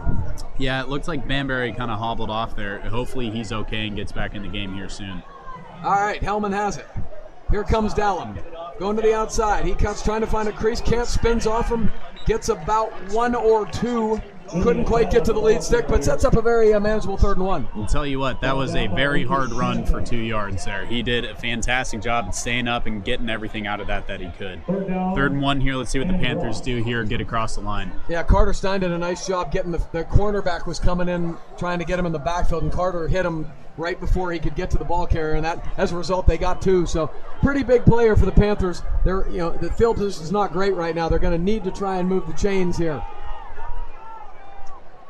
They fake it to Dallum. Here's Hellman. He's going to go up the middle. He's going to get a first down all the way across the 15 to the 16. Good hard run from the quarterback. Great run there by Hellman. Way to not go down on initial contact. Get across the line, get a first down, and get a little momentum back here for the Panthers. And that's something he doesn't do that often, but he is really athletic and really competitive. That dude was an unbelievable basketball player as a freshman. And that's what you want at your quarterback. You want someone that's going to stay in there and take a hit. It really rallies the team behind if they know that their quarterback, the guy that they're trying to protect, is willing to put their body on the line for them too. Yeah, if your last name's Hellman, you don't lack toughness, trust me. Here comes Dallum. He's going to his left. He's looking for a gap. He does not find one.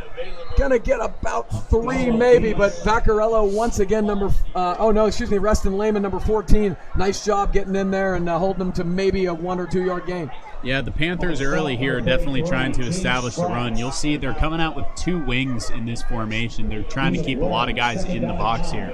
So it looks like they're staying away from that pass game initially as they're looking to establish a run here early. This is not a formation I've seen a lot from them this year. This is 3 tight ends and a fullback. You have Michael Albert, Beck Shields, and Van Hellman, and then Carter Stein, the fullback. So essentially you almost have 4 extra blockers here, plus quarterback and Dallum. So here comes Dallum to the outside. He gets to the edge. Great block Unfortunately, they're going to call a block in the back on Carter Stein. There wasn't much contact there, but it was right at the point of attack, and the Panthers are going to get backed up here. Yeah, that's an unfortunate call there. It looks like a good block to me, but I can definitely see where the ref is coming from if that gets called block in the back here. Let's take a look here on the replay. They're going wide. It looks like it might be a hold there on 24. Oh, it is a hold. And, boy, that's close. Looks like a good block to me. Yeah, it looked like he was inside the shoulder pads there. I'm a little surprised that was called. That puts the Panthers in a really bad situation because, again, it seems like the only time they've thrown the ball in this game is when everybody in the building knows they're going to throw it. That is a hard time to throw the football. Exactly. Now you got second and forever here. It looks like Banbury is coming back in. Dahlem split out wide, so hopefully they try and spread out a little bit here. Keep your eye out for a screen or a draw here with second and long, trying to get a little bit of chunk yardage before third down. Yeah, so 4 receivers now. Nico DeRazio coming into the game as the 4th receiver. Hellman's back. Oh, it's QB draw. Makes one man miss. Really nice job staying on his feet. That's very impressive to get back to the lead stick. Incredible balance there by Hellman to stay up there and get all the way back to the lead stick. Brought down by Reston Lehman. But again, we still got 3rd and 10, and it brings up that same issue. Eventually, the Panthers are going to have to show some ability to advance the ball down the field via the pass. Exactly, especially on 1st and 2nd down, because here on 3rd down, everybody in the building knows that they're going to have to pass it if they're going to try and get that 1st down. It looks like they're split out 2 on either side here, so let's see what Junko draws up here for the Panther offense.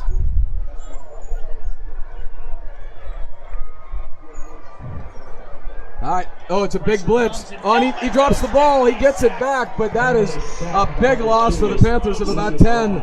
And they'll be punting from probably inside their end zone. That's the danger of facing cover 0 like that. They can keep a lot of guys in the box, and you don't know whether or not they are going to blitz. So Peters did a great job disguising there and getting after the quarterback. The thing that worries you, and it may be because Peters' personnel is excellent, but it worries you. Has people found a nice game plan against this Panther offense? Because nobody's stopped them at all this year. They've had almost no resistance, and they've had 1 first down tonight. So that's the frightening thing if you're a Panther fan. Yeah, absolutely. Let's see how the Panthers respond here the next time they get the ball. Good punt again from Jacobo. All the way back across to his own 49, and Caffrey, Duplessis, Josh Snyder, good coverage. Man, 45-yard net. Again, just great stuff all night from Jacobo. Great punt by Jacobo and great coverage there by the Panthers. The way they got after this, they're completely eliminating the return game from Peters. So fantastic job by Panthers special team. Yeah, Gianni DeSora, number 0, the senior, was the gunner, and he got in there and got a hold of his leg, and then Duplessis and Snyder came and cleaned it up. So very, very good coverage. That's 3 athletic kids they have.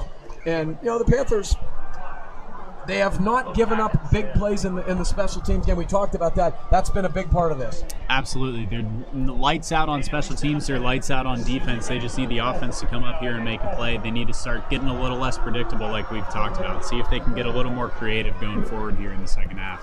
Well, here's our media timeout, so we're going to go to our scoreboard here.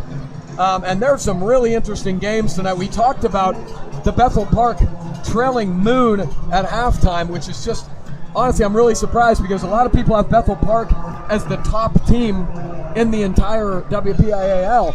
Obviously, we have St. Clair and Peters here. South Van is smacking Baldwin around tonight. So, this section is crazy.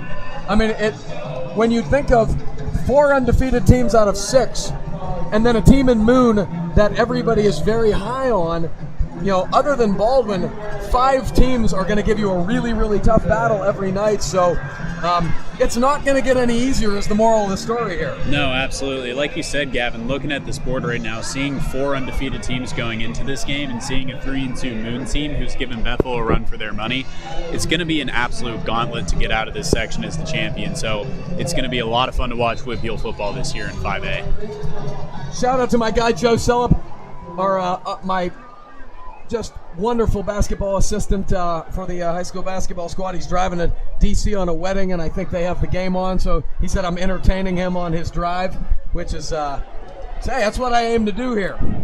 Gavin, you do a great job. There's a reason why they keep you around. Thank you. I appreciate that. I pay Dr. Raza, but it's okay. All right, so 1st and 10 from just inside of midfield. Frost in motion, empty set. It's a wide receiver screen.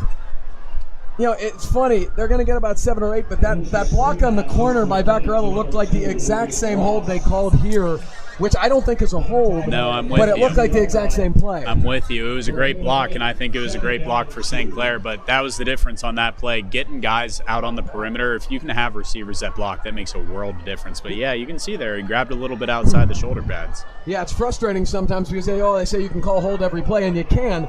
But to me, you don't call it unless it's right at the point of attack outside the shoulder pads. I did not think either of those would qualify. Absolutely. All right, so 2nd and 2 here. This is Newpaver running up the middle. He's going to get right about to the lead stick and now across for a first down across the Panther 40 to the 39. Yeah, good run there by Peters, just getting up and getting the first down. St. Clair did a good job of minimizing it and just keeping them to a couple yards there. Get a new set of downs and start fresh here. All right.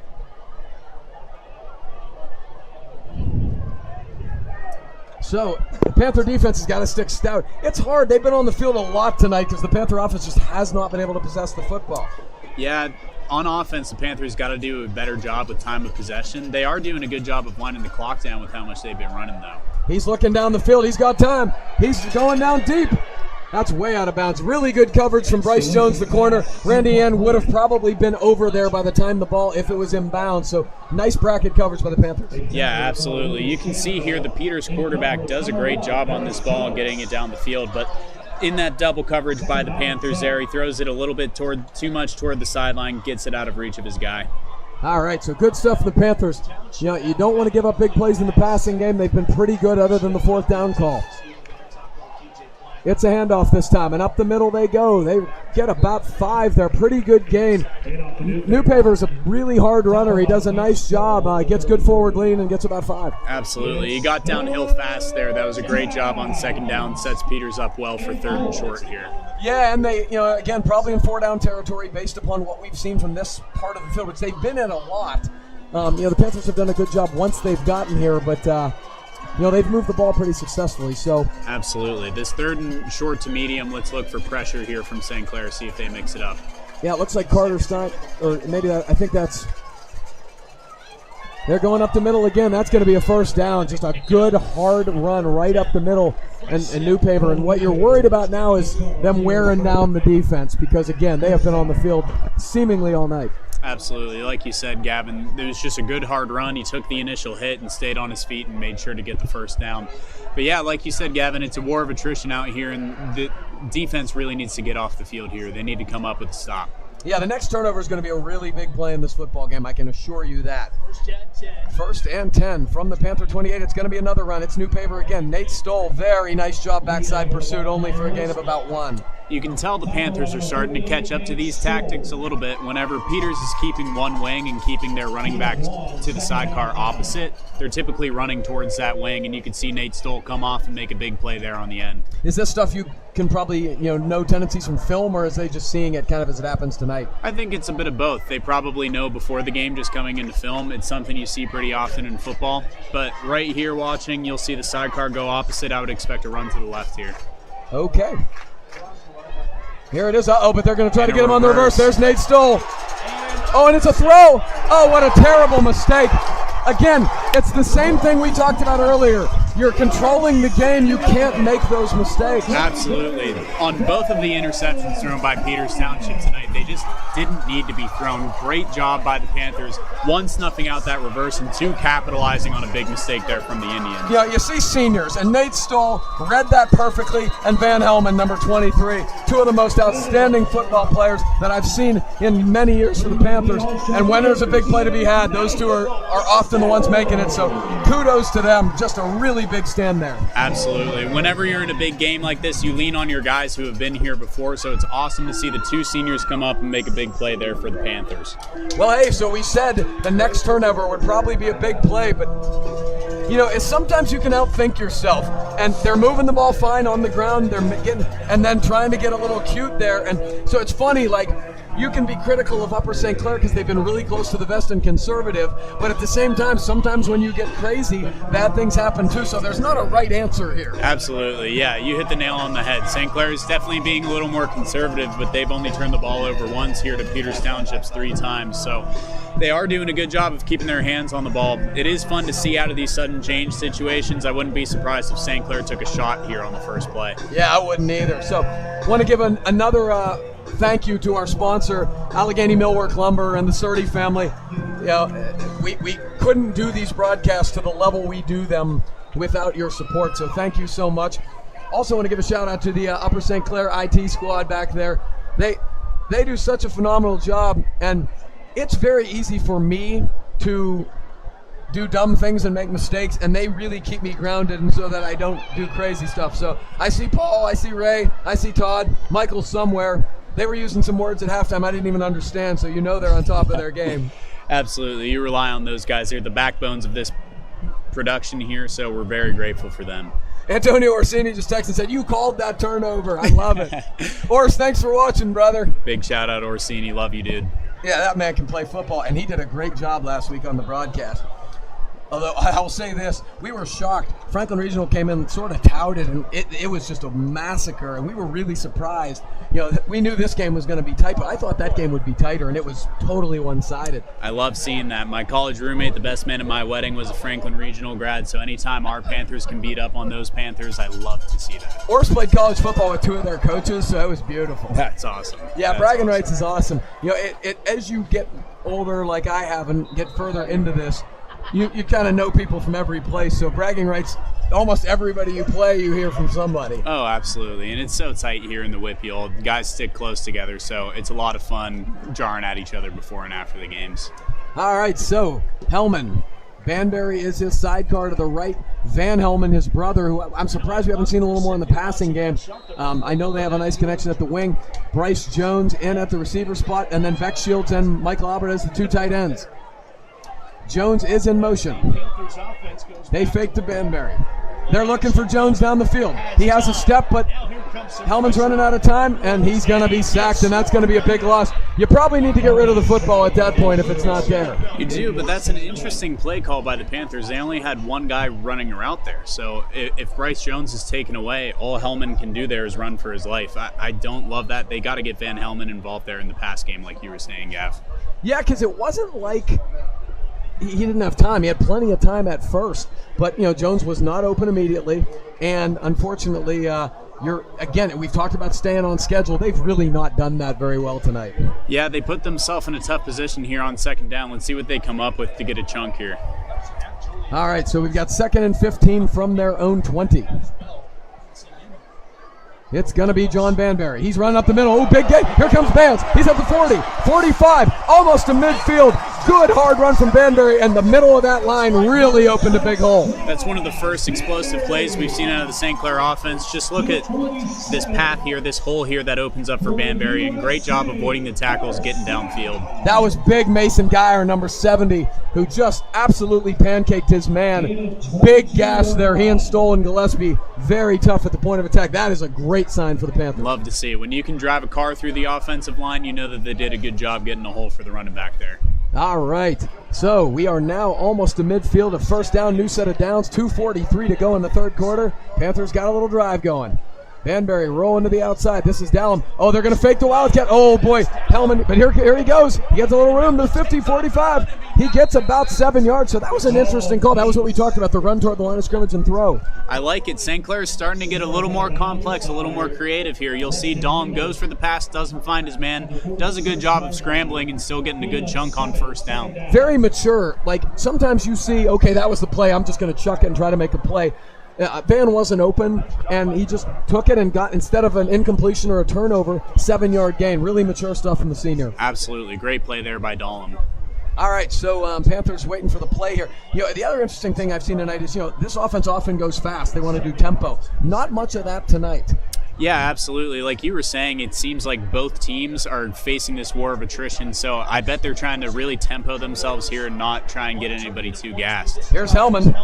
They fake the handoff, and Hellman's going to get the first down to about the 42 or 41. Nice little play call there. Good fake and nice gain up the middle for Ethan. Absolutely. This is what we've been waiting to see tonight from St. Clair, is how they can start to work these runs to be a little more creative. Keep it with the quarterback sometimes. If you're going to do Wildcat, let him throw the ball. Dahlem looks like he's checking in at Wildcat quarterback again here, so interested to see what they do on this new set of downs. This is a different package, though, and the reason I stress this is because you got 2 wide receivers in the game as opposed to all the tight ends. Both Bywalski and Jones are in the football game, so they are in the Wildcat, but it is a little bit of a different formation. Hellman is in, but it's only 1 tight end, Michael Albert. Yeah, it's a great call there, Gav. Let's see if they mix it up here on first down. Play clock is winding down. We're at 3, we're at 2, but here we go. It's Dahlem. Oh, he's got a gap. Here he goes. He's at the 30. He keeps out. He's at the 25. Oh, boy, he was out of bounds. That should have been a flag. Yeah, I think that was a late hit there, Gav. I'm surprised he didn't give that one to Dahlem. It's tough because whenever you have a great athlete like that, a lot of times they give the defenders the benefit of the doubt. I bet if that was Hellman, he would have gotten the call there. Oh, you're right, because he's not really like a quarterback. Right, exactly. But great run from Jules. He gapped it, and then he really was hard to come down. So this is the farthest the Panthers have encroached into Indian territory so far this night. I was joking with the TV guys tonight that they have like a sponsorship for the red zone, and nobody's offense had gotten into the red zone yet. Yeah, it's fantastic. This is definitely the best drive of the night by the Panthers. Here's Dahlem. He's through. Great. Oh, here he goes. He's across the 20. He's almost to the 15. About a 9-yard gain for Julian Dahlem, and there it is, the red zone. Finally. Like you were saying, Gavin, just the great patience there by Dahlem. Such a mature player here. He doesn't rush anything. He waits for the hole to open up, hits it quickly, and gets some good chunk of yardage. Real credit to Geyer and Gillespie, man. They are really starting to gap them there. And, you know, if you're going to have this game plan, the line has got to really start stabilizing, and they're doing a great job this half. Absolutely. The Hogs up front are doing a great job to open up the second half here for the Panthers. All right, 2nd and 1. This is Dahlem. He fakes to Banbury. He's going to the outside. He cuts back to the inside. Here he goes. He's at the 5. He's in the end zone. Julian Touchdown, Dahlem. Panthers. Fantastic run there by Dahlem. Great job by the offensive line to open up the hole. Dahlem does a great job cutting back inside, finding the lane, and getting in the end zone. Yeah, I mean, the line, look at Nate Stoll, look at Reese Perrine, Mike Albert, but that's a beautiful cut. And Dahlem, when he gets open field, that's usually what happens. That's a fantastic team play. That was a great drive from the Panthers, mixing it up on offense, being more creative. Awesome job here to open up the second half. Wow, so the Panthers strike first in the second half with 1:07 to go in the third quarter. Jacobo on for the extra point. Good snap by Gardner. Kick is true, and the Panthers 14-7 lead. Great drive. Absolutely. Great drive. That's a massive momentum shift there, too. Getting the interception there, driving down the field, scoring some points, and getting ahead. That's fantastic there from the Panthers. So, am I biased? Yes, I'm biased. But I heard there are a lot of college coaches here tonight, and again, watch number 2 play football. Stop the height and the 40 time. Watch the kid play. Absolutely, it's just about finding playmakers. It doesn't. All the numbers don't matter. If the guy's a great football player, you got to give him a shot.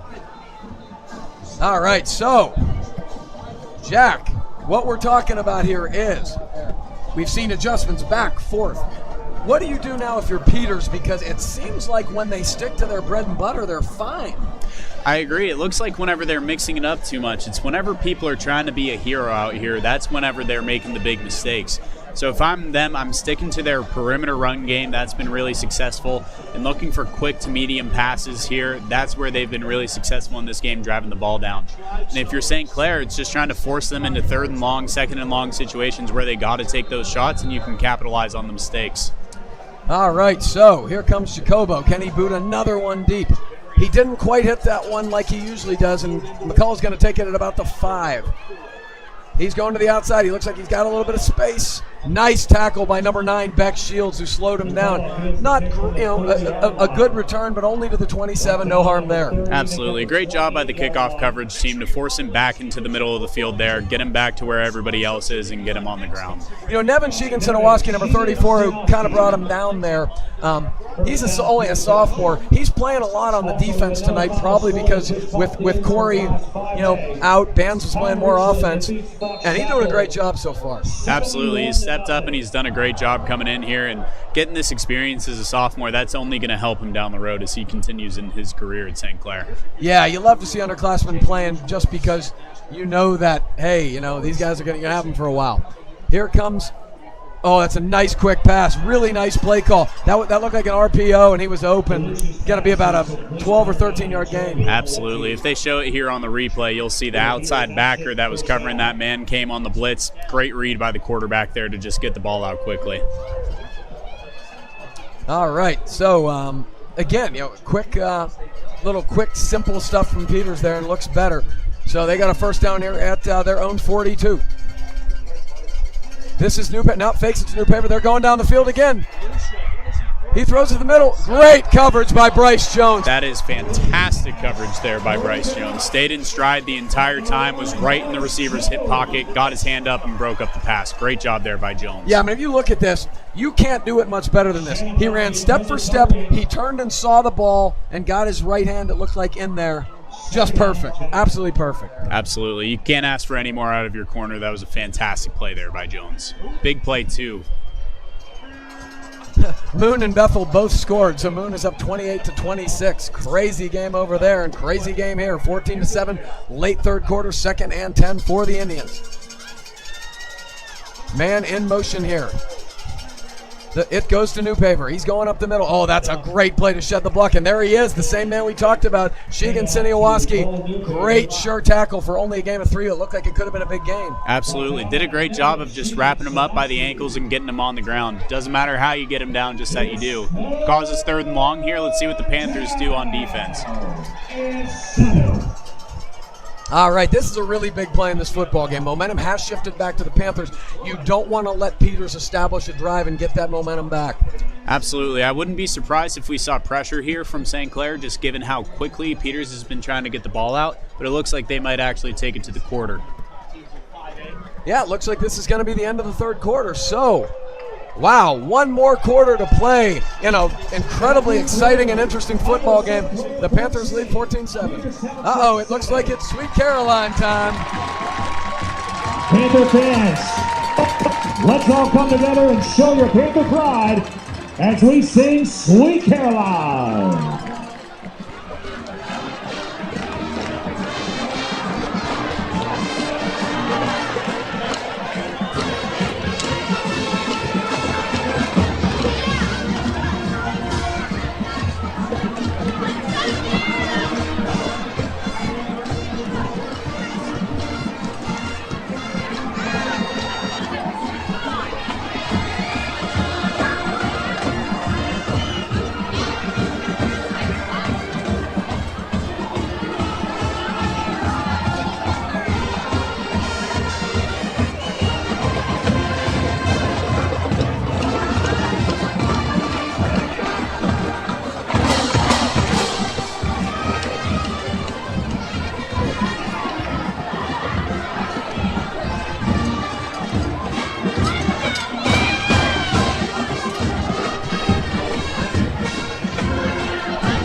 All right, we're back again live. You know, it's funny, Jack. One of the reasons I would never want to be a football coach is because you make these decisions and, you know, it's very obvious when a decision goes wrong. You know, in basketball, we could do something really stupid and nobody has any idea that it's happening. When it happens in football, it looks really bad, and then you got to have a real, you know, a real confidence in yourself, because when it goes wrong, everybody seems to know who it went wrong. Yeah, you're absolutely right there. And I'll say the coaches at St. Clair do a fantastic job at when something goes wrong, they take the blame, and when something goes right, they glorify their players. They do a good job of giving the players credit where credit is due. So big shout out to the St. Clair coaching staff. What an excellent group they have down there. I want to shout out to my John Carroll football guys who are watching. My main man Cody Martin in the house. Jake Huffnagel's probably with him somewhere. Maybe Brady Bartusiak. You gotta love the St. Clair to John Carroll pipeline. Absolutely, it's a great one. We love the Blue Streaks. Go Blue Streaks. Had 4 great years there. Biggest thing is beat Baldwin Wallace. We love those guys. All right, 3rd and 7 from their own 45 to start the fourth quarter. It is a big play. Another sidecar left, 4 receivers, 3 to the top of the screen. Ends a fake. Deloria's got way too much time. He's got the slant. Oh, that's a dart. Wide open is the receiver. He's going to get to the 35 and almost to the 30. Great throw. That was Paletti, and moves the sticks. Too much time, honestly, Jack. Yeah, there's nothing you can do about that if you're in coverage there for St. Clair. That was a fantastic throw by the quarterback, right where it needed to be. But St. Clair has to do a better job of getting pressure up front in a 3rd and long situation like that. Yeah, I don't think when they've rushed 3, it worked early on. It hasn't worked as much as the game's progressed. So, 1st and 10 for the Indians. It is a handoff. It's Newpaper, and there is Nate Stoll again. And I'll tell you what, if you're wondering why we've called 58 so much and why he's going to Princeton, you certainly have seen it tonight. He's been everywhere on the defensive side of the ball. Absolutely. They cannot stop Nate Stoll right now. He's in the backfield on every single play, but it looks like he's down here. This would be... If there's one thing that would be probably the worst thing I could think of, it would be Nate. Hopefully it's just a cramp. Yeah, it looks like a cramp here. So hopefully he's okay. Just get him hydrated, get him on the sideline, and give him a blow. It's the one disadvantage, so we talked about this. The Panthers have subbed liberally, but the one guy who's played pretty much every snap, although Mike Albert's played a lot on offense, is Nate, and that's what you see. Absolutely. It catches up with you eventually. It's honestly good for everybody right now to get a blow while he's down there getting some water, getting stretched out. He'll come out for a play or two, and then I'm sure they'll get him right back in there knowing how much of a playmaker he is. All right, so, yeah, you just hate to see this. You hate to see anybody get injured, and you want the guys on the football field, the best for each squad, to be the guys who are winning and losing the football game. So hopefully it is just a cramp, and hopefully it's something Nate can return from. I will tell you this. You're not going to find a tougher kid in the universe, and so if there's any way he's going to be able to get back on the field, you'll see him. Absolutely. Tough son of a gun whenever he gets in between the lines, and fantastic person off the field too. So Nate Stoll has made quite the impact here for the St. Clair football program. So it looks like he's just getting stretched. I can't it looks like Emily, Emily and Brittany are both out there, our 2 absolutely fabulous athletic trainers. Much love to Emily and Brittany, and Coach Krem, our strength coach, Frank Cremonese. So it takes a village, they say, and we have a great village. Absolutely, and good to see Stoll running off the field there. It looks like he was just cramping up. Already has his helmet back on. You can tell he's itching to get back out there. All right, so 2nd and 10 from the 33. The one thing the Panthers have done well tonight is bend but not break. They haven't given up like the drive that ends in a touchdown. Hopefully they can continue that. Absolutely. Just they got 2nd and long here. If they hold them to nothing here. This is Newpaper. He's going hard, but Mason Geyer, big number 7, who's in for Stoll, gets him for only about a 3-yard gain, and as we expected, Nate is right back on the field. Absolutely. Good play by the Panthers there, minimizing the gain to just 3 there on 2nd down. Sets up 3rd and 7. Let's see if they can dial up a little pressure and make the quarterback uncomfortable here on 3rd down. It's likely going to be 4 downs again, particularly given the score, and so wouldn't be surprised if Panthers show pressure here. 3rd and 8 from the Panther 31. Vaccarello heads to the outside now. He's rolling right. It's a throw. Oh my gosh, Van Helman almost had a one-handed pick. Great defense. It's going to set up 4th and 8. That was still an incredible play by Van Helman. And 2, the pressure that we generated off the line there. Number 73 really got his way across the line. Bobby Fleckenstein there did a great job of getting pressure on the quarterback. This is the most I've seen Fleck play on defense all year, and frankly, he's been fabulous. Looks great. 4th down here. Massive play for the game. Let's see how it ends up. All right. 10.5 to go. 4th and 8 from the Panther 31. Deloria takes the snap, fakes. Here comes the blitz from the corner. Oh, and Van Helman's going to get him. Oh, my. He threw it. He got it off. I don't think he got it. If he got there. He did not. He's short. Outstanding defense. Great job by the Panthers there. Peters quarterback again does a great job of trying to make a play. He tries to make the play here, gets the ball off. Just a fantastic job swarming to the football, getting him down and winning the play. Great job, DeRazio. A lot to talk about there. I mean, Van Helmen with a great pass rush off the corner, got off the back, but you got to give the quarterback a ton of credit. He spun off him with him holding his legs, made an accurate throw, but then Nico DeRazio in run support, just fabulous coverage. Absolutely. Like you talked about earlier, just minimizing these mistakes. The quarterback found a way to still get the ball off accurately there while getting tackled. That was an incredibly athletic play. This is a crazy football game. It really is. Let's see if the Panthers run the ball a bit here on this drive, try and run down the clock a little bit with the lead here in the fourth.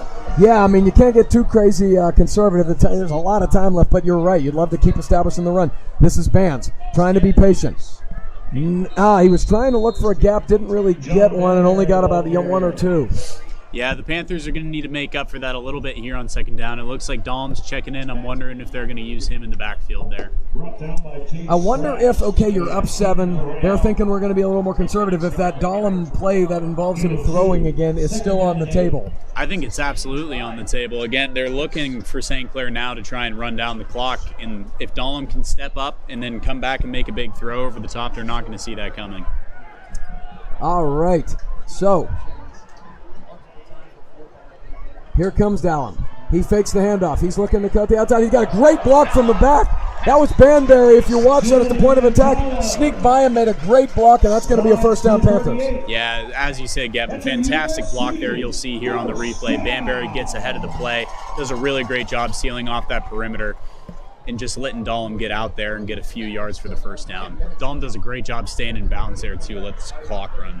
Yeah, Jules is really, I mean, he's so sports smart. He just gets all that stuff. All right, first and 10 from the Panther 38. Dahlm has it. He's looking to get to the outside again. Boy, they thought they were going to get him from behind, but he still fell forward and got about 3. There was great pursuit from McMillan, but again, for a small guy, he's tough to tackle. Absolutely, yeah. You could tell he's so athletic, so fast here on the end. It looked like McMillan was going to get him, but he was just able to still get a couple yards there. Great play on first down. Yeah, and again, we talk about staying on schedule. 3 yards, okay, that's on schedule. A loss, a little bit more difficult with the way their offense is executed. Absolutely. 3 yards is a decent start. If they can get 4 or 5 yards here to get themselves in a comfortable third down position, the Panthers will be really happy. All right, clock is winding. Sidecar right, 2nd and 7. This is Dahlm. He's going up the middle this time. Now he breaks the outside. Great block from Fleckenstein. Cuts it up, cross 50 to the 49. Oh, that's another Panther first down. If we get a replay here, watch 73. Absolutely. Great job pulling around by the right guard and right tackle there. It looked like a counter play drawn up there for Dahlm. Did a fantastic job there on the line of scrimmage, just establishing a hole for Dahlm to get through. Yeah, you're right. That's exactly what happened. He came all the way across the field and buried the guy. Wow, so we've been waiting for them can they establish the line of scrimmage and ground and pound? It's not happening exactly how I thought it would happen, but right now it's in the person of Julian Dahlm and the big uglies up front. Yeah, as you said, it's been interesting. In the first half, it was a lot of zone carries, and now they're switching it up to powers and counters. It's been fun to see how they've evolved here on offense. Again, come back to the counter there. You can see both guard and tackle pulling there.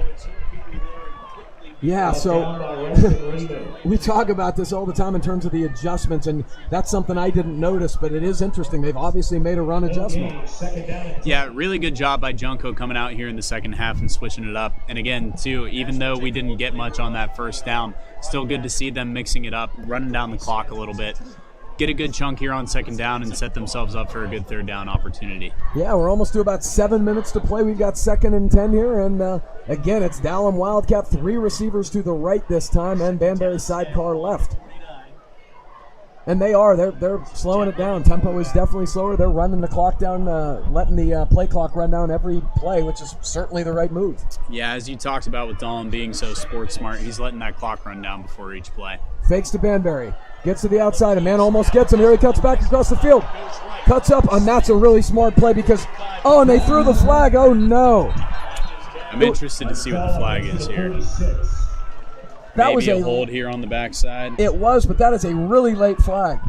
No, it looks like a block in the back on Banbury on Lehman coming in, but again, he threw it 5 seconds after it happened. Yeah, I don't love that call there. Don't love that call one bit.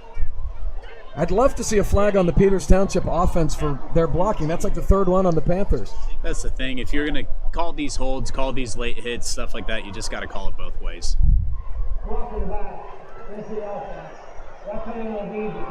Interesting. Number 6 for the offense. That penalty will be accepted. 15 yards.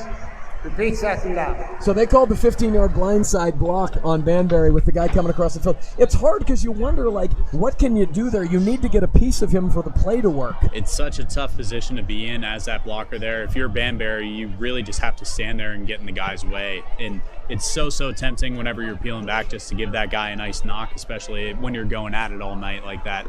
But just a tough play, tough break for the Panthers there. It wasn't really a peel back block either, which is the frustrating part of it. But I get it.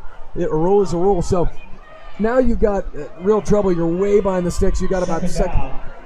And this will probably be runs or anything to just keep the clock moving, because the way the offense is, they've not been able to throw the ball. It's unlikely they're going to really try to get a first down here. Absolutely. Second and forever, you're just trying to set yourself up with decent field position here. I wouldn't be surprised if we saw a draw or a screen, just try and pick up a decent chunk here on second and long. Yeah, the QB draws worked a couple times, and Bands is a really strong runner if you can get him in space. So, all right, second and, like I said, probably 25.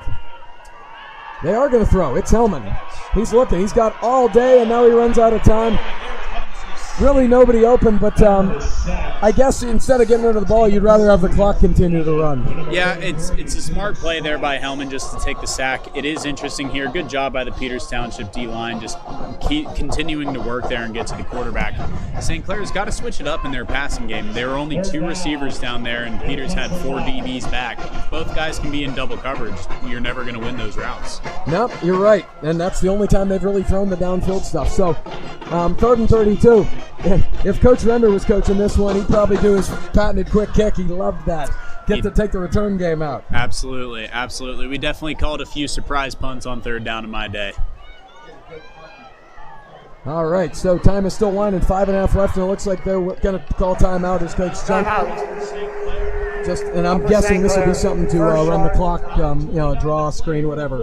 Yeah, I definitely agree with that. I bet they're just going to get a quick run here, try and get in a little bit of better field position, and hopefully Jacobo can set us up with a good punt, make Peters have to drive down the whole field if they want to come try and tie this game up.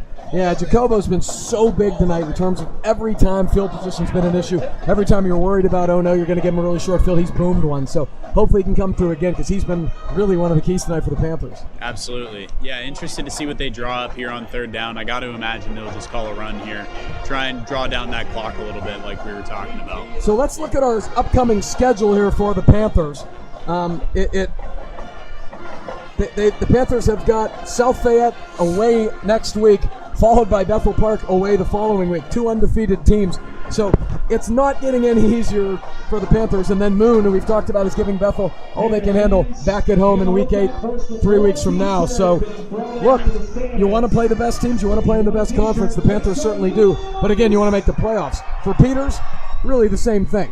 At Moon, very good football team. South Fayette, again, undefeated football team. And then you sort of get the easy one at home against Baldwin. But, again, none of this matters because tonight is the big one, the one you really want.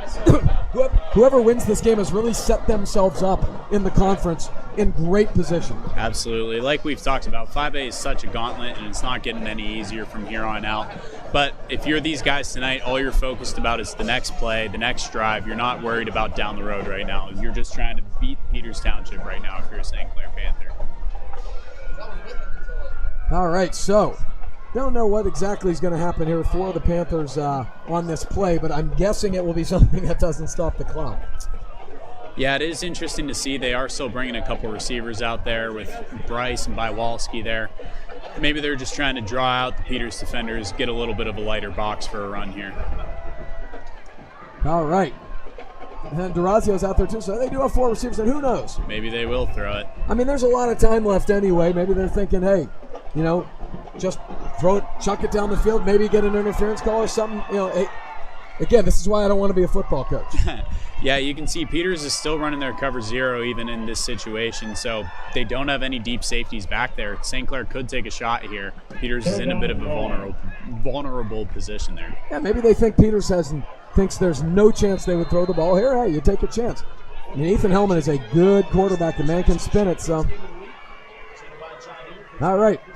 Now it is a draw. It's Dallum. He makes two-man miss. He gets to the outside. 35, 40, 45, 50, 45, 40. Here goes Julian Dallum. He's going to go. He's talking all kinds of yang, and that's going to be a Panther touchdown. Julian Dallum with the play of the game. 71 yards for the Panthers. Incredible play there by Dallum to avoid the tackles left and right. Just watch here on the replay. Avoids a couple hits, breaks a guy's ankles, and just uses his speed to get around the edge and get in the end zone. Does a great job balancing here on the sideline, too. Just great athleticism there by Dallum. Again, college football coaches, please, you're probably not watching my broadcast. How can you not see how good this guy is? He is the best guy on the field every week. Play after play, Julian Dallum just keeps showing up. Well, I think we know what the play of the game is. 3rd and 32, and Dallum makes 3 guys miss and goes all the way. Jacobo wants for the extra point and makes it 21-7. What a huge play. Jack, one thing I want to go back to is, okay, so he made the couple guys miss and went across the field. The Panther receivers, the way they blocked it, Charlie Bywalski, number 8, sealed the corner and made that happen. It would have been very easy to say, it's 3rd and 32, we don't need to block this play. Absolutely. But they did. Absolutely, and that goes back to great coaching. If you can get your receivers out on the perimeter to block like that, guys are going to make plays left, right, and center. So great job there by the coaching staff, and awesome effort all around by the Panthers wide receivers down the field, making big blocks for Dallum there. Well, we'll give you the section update because, frankly, I find it interesting, so you may too. Bethel Park takes the lead, their first lead of the game, 33-28 with 8:20 to go in the fourth quarter. Pfeiffer, the quarterback, hits Jack Bruckner, their receiver, and boy, I don't know what to say, Jack. This game's been an emotional roller coaster. It really has been. The Panthers have done an awesome job tonight just fending off Peters any way they can and then capitalizing on their opportunities. Whenever Peters slacks for a second, St. Clair is seizing the opportunities, and that's what's making the difference tonight. All right, hopefully my man Jacobo can get one in the end zone here because don't want to get the ball in McCullough's hands. He's been a little quiet the second half, and so he's too good to give too many chances to make plays. Yeah, absolutely. Panthers special teams has done great all night. Let's see if it continues here. Great kick. That's beautiful. 9 yards deep in the end zone, and that's why all the college coaches are coming. Absolutely, yeah. Jacobo's done a great job all night just minimizing the risk from that Peters returner. So fantastic job by him and great job by the special teams all around tonight. 2 p.m. All right, so the bad news if you're a Panther fan is there's 5:16 left. The way Peters throws the ball, if you think this game is over, you are insane. Yeah, absolutely. But the good news is St. Clair's defense has shown up all night. The pass rush has been fantastic, and the secondary is making plays whenever they're given the opportunity. So hopefully that keeps up on this drive here. Yeah, I mean, the keys, they've got to get to the quarterback. It's, easier said than done, but they got to get there. So, Stoll Albert, and it's going to be a screen.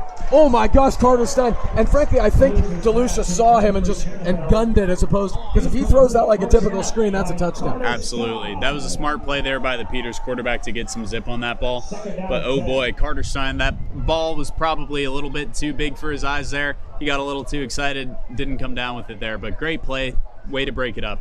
When your dad played for the Panthers and your 2 uncles played for the Panthers, you were born to play for the Panthers and you know football, and he is a very smart player. Absolutely. Great play there. 2nd and 10. Stoll got in there and hit him.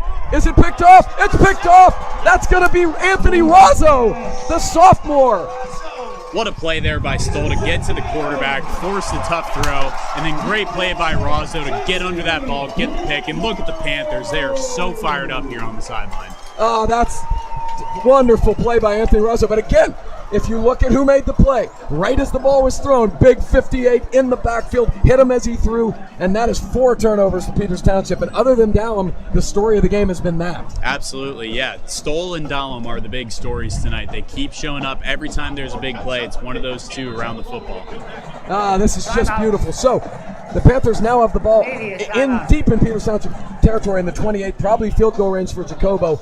A 3-score game is probably over, so I think the things you're looking about right now are running clock, setting up a field goal attempt, and then if you can get if you can break one and sort of put it away, you do so. I agree. One other thing is just ball security. You're telling these running backs, hold on to the football, 2 hands on the football. We do not want to put this on the ground and risk anything crazy happening.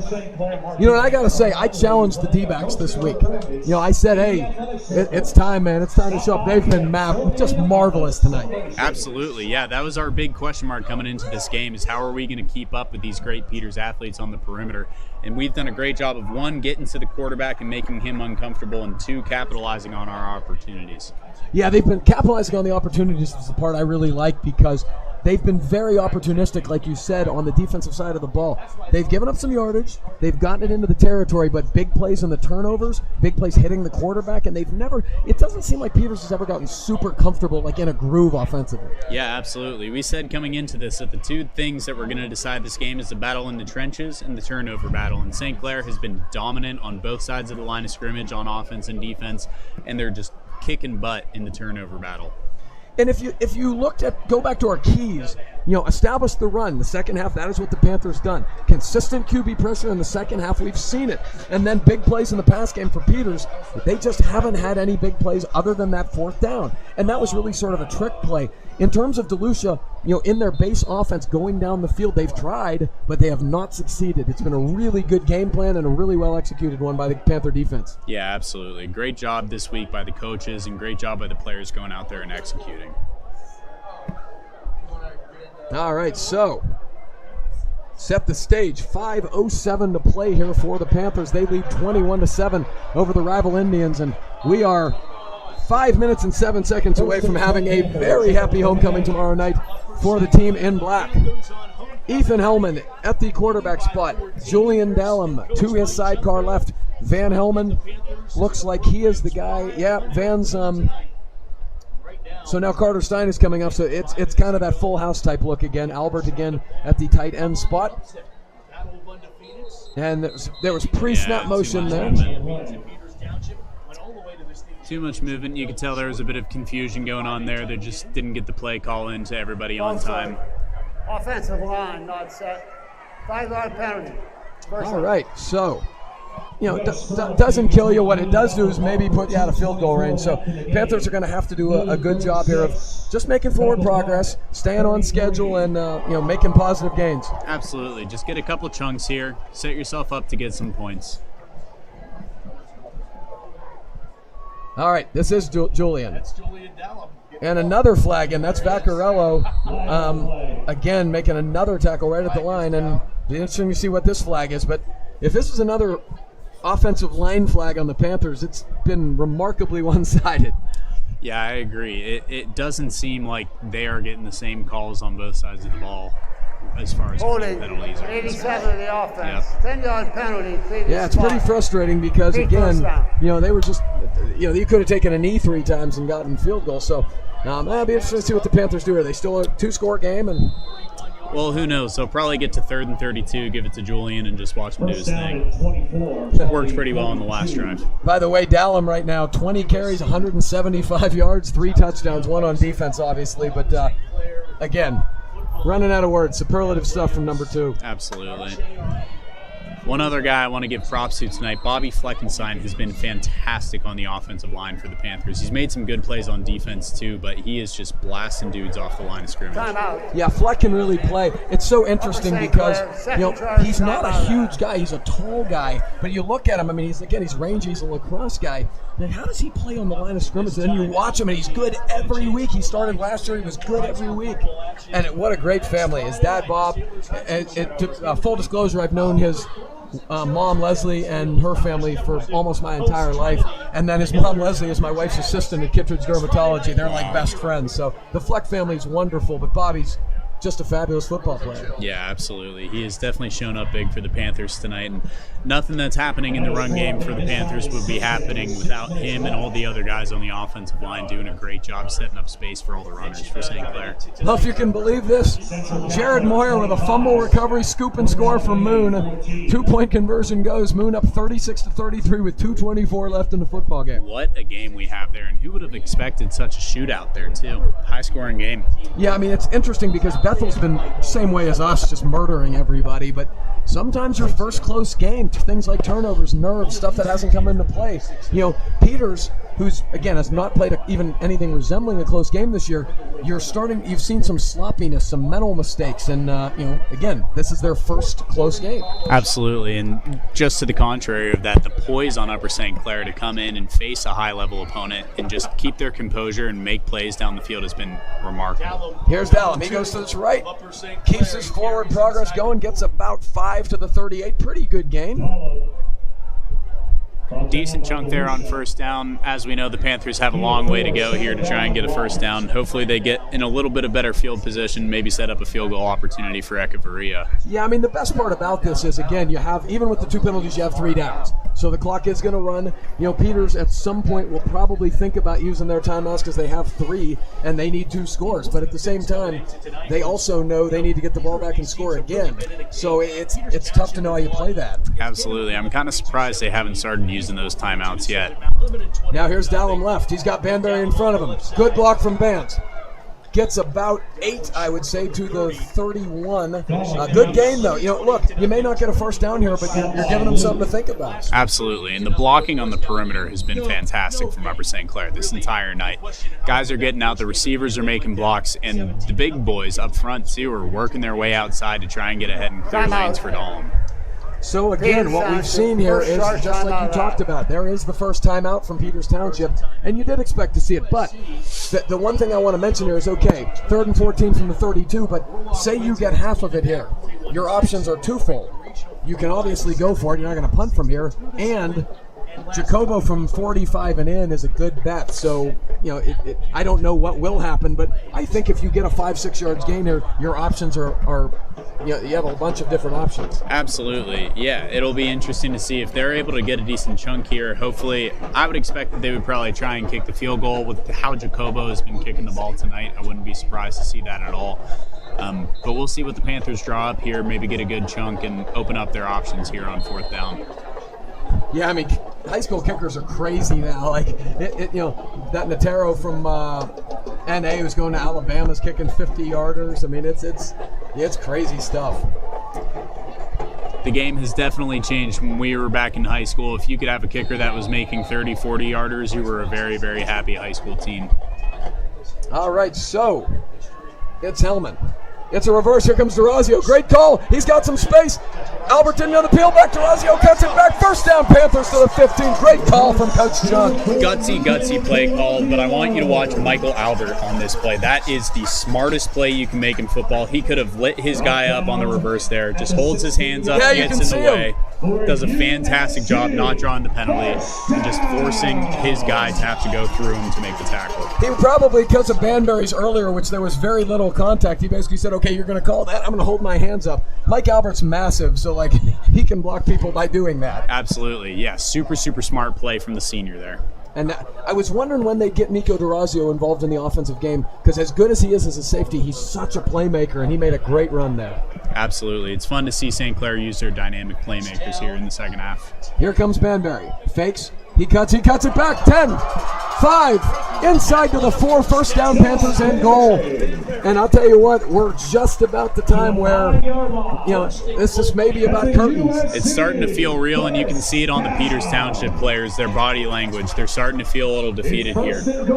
Great job on that run, too, by Banbury, just being so patient, waiting for the lanes to open up, and good job by the big boys up front getting those lanes open for them. The interesting thing is Peters hasn't lost a football game outside of a state championship in 2 years. So there are not a lot of guys who knows what this feels like. On the Panther side, they're just going to be ecstatic. Absolutely, and we talked about it at the beginning of this game. St. Clair remembers that 31-0 loss last year, and they wanted to come out here and show what they're made of. Did a great job. It's a fake. Here's Hellman. He still keeps those feet rolling. That's fine. So long as you hold on to the football, the clock running, that is great. Gets down to the 3. Absolutely. Hold on to the football and get down. You don't want your quarterback getting hurt late here. So just get down at that point and stay safe.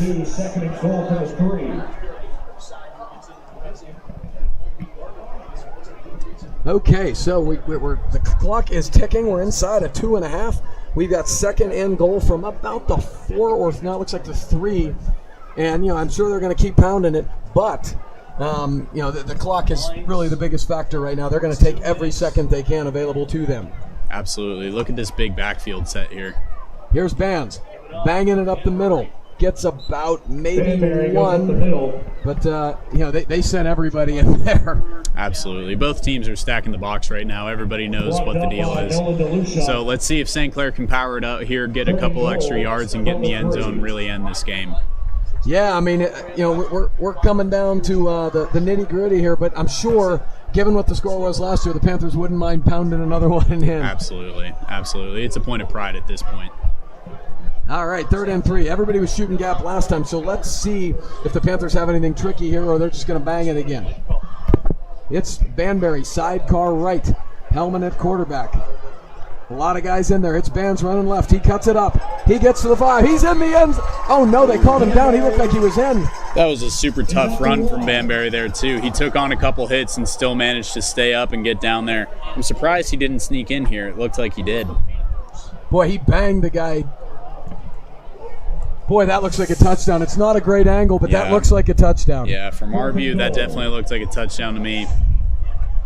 I mean, if you only got to get the ball to the line, whatever. We don't have a great angle on it. So 4th and goal from the 1. Let's see what the Panthers do here. Plenty of time. QB keeper. That's Ethan Hellman. That's got to be a touchdown. Waiting for the signal. They're going to say no. Stopped him. I mean, they pushed him back after the ball was crossed. That is a heck of a break there for Peters Township. However, there is 45 seconds left on the clock. They got 99 yards to drive down. Hopefully the Panthers got this wrapped up. At the 1 yard line. I'll tell you what, I think they scored on both those plays. Yeah. We have a great angle from up here, and you only have to get the ball in the nose. Yeah, they pushed him back by the time the referees got in there, but there is no way he didn't get – not that it matters. I mean, there's 45 seconds left, but there's no way you can convince me that at least one of those weren't a touchdown. I'm with you, especially Banbury. Really looked like he got across the line there on that 3rd down play. Whatever, the officiating hasn't been great tonight, but guess what?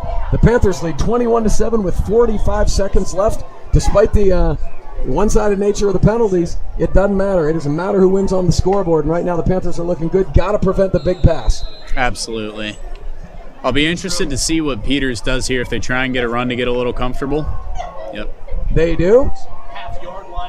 It's going to be a good game. That's Corey, but, again, 7 yards does not hurt you at all right now. No, absolutely not. You're fine giving up those little plays. You want your safeties back at this point. Just don't want to give up any big chunk plays here at the end. Yeah, and time is really Peters is taking their time. I think they've pretty much they know what the scene is right now. 20 seconds left in the football game. Maybe they just don't want to get anybody hurt, and I totally get it. Yeah, it looks like they're just going to run the clock out here. Fantastic game by the Panthers to show up here and play the way they did tonight. Yeah, absolutely outstanding. The Panthers are going to move to 6-0 on the season with a convincing 21-7 victory over the Peters Township Indians on homecoming. Wow. What a performance tonight by the Panthers. Offense showed up in the second half big time. Defense made a couple of giant plays. It's been a fantastic game to come here and watch, and great atmosphere here at Panther Stadium. So, Jack, if we had to when we put a button on this, what is your main takeaways from tonight? Obviously a big win, but what if you had to summarize a couple of things that really stood out to you? What do you got from it? Yeah, absolutely. If I'm the Panthers moving forward, I think you got to establish the run earlier. They got to get a little creative earlier. They did a great job coming out in the second half, but they were definitely a little slow getting started. And then on defense, it's just about holding their ground. They did a fantastic job capitalizing on their opportunities whenever they got them. And other than that, they didn't let Peters get anything there. They did a great job of minimizing the X plays, just holding them down and playing good, stout football. Yeah, I mean, real shout out to the first of all, the seniors. The senior leadership, so many big plays from those seniors tonight. So many times where things could have gone bad, where the momentum seemed to be going the other direction. And every time one of the seniors stepped up and made a big play. Second thing was, big shout out to the coaching staff. The second half, the adjustments were very obvious. Went from not being able to do anything on the offensive side of the ball to really successful drives every single time. And then the defensive game plan was great all night. Yeah, absolutely. Great adjustments at halftime from the coaching staff, and great job by the players, like you said, especially those seniors. Nate Stoll, Julian Dahlem, just showing up, making play after play, kept getting around the football tonight. Great job by the Panthers. Great team win. All right, well, what a night. Jack Burton, thank you so much for joining me. It has been an unbelievable pleasure, my friend. Absolutely. Thank you so much for having me, Gavin. What a game. Thank you so much for having me out. It's been a pleasure. Yeah, 21-7, Panthers over the Indians. I'm Gavin Williams signing off. We'll see you in 3 weeks.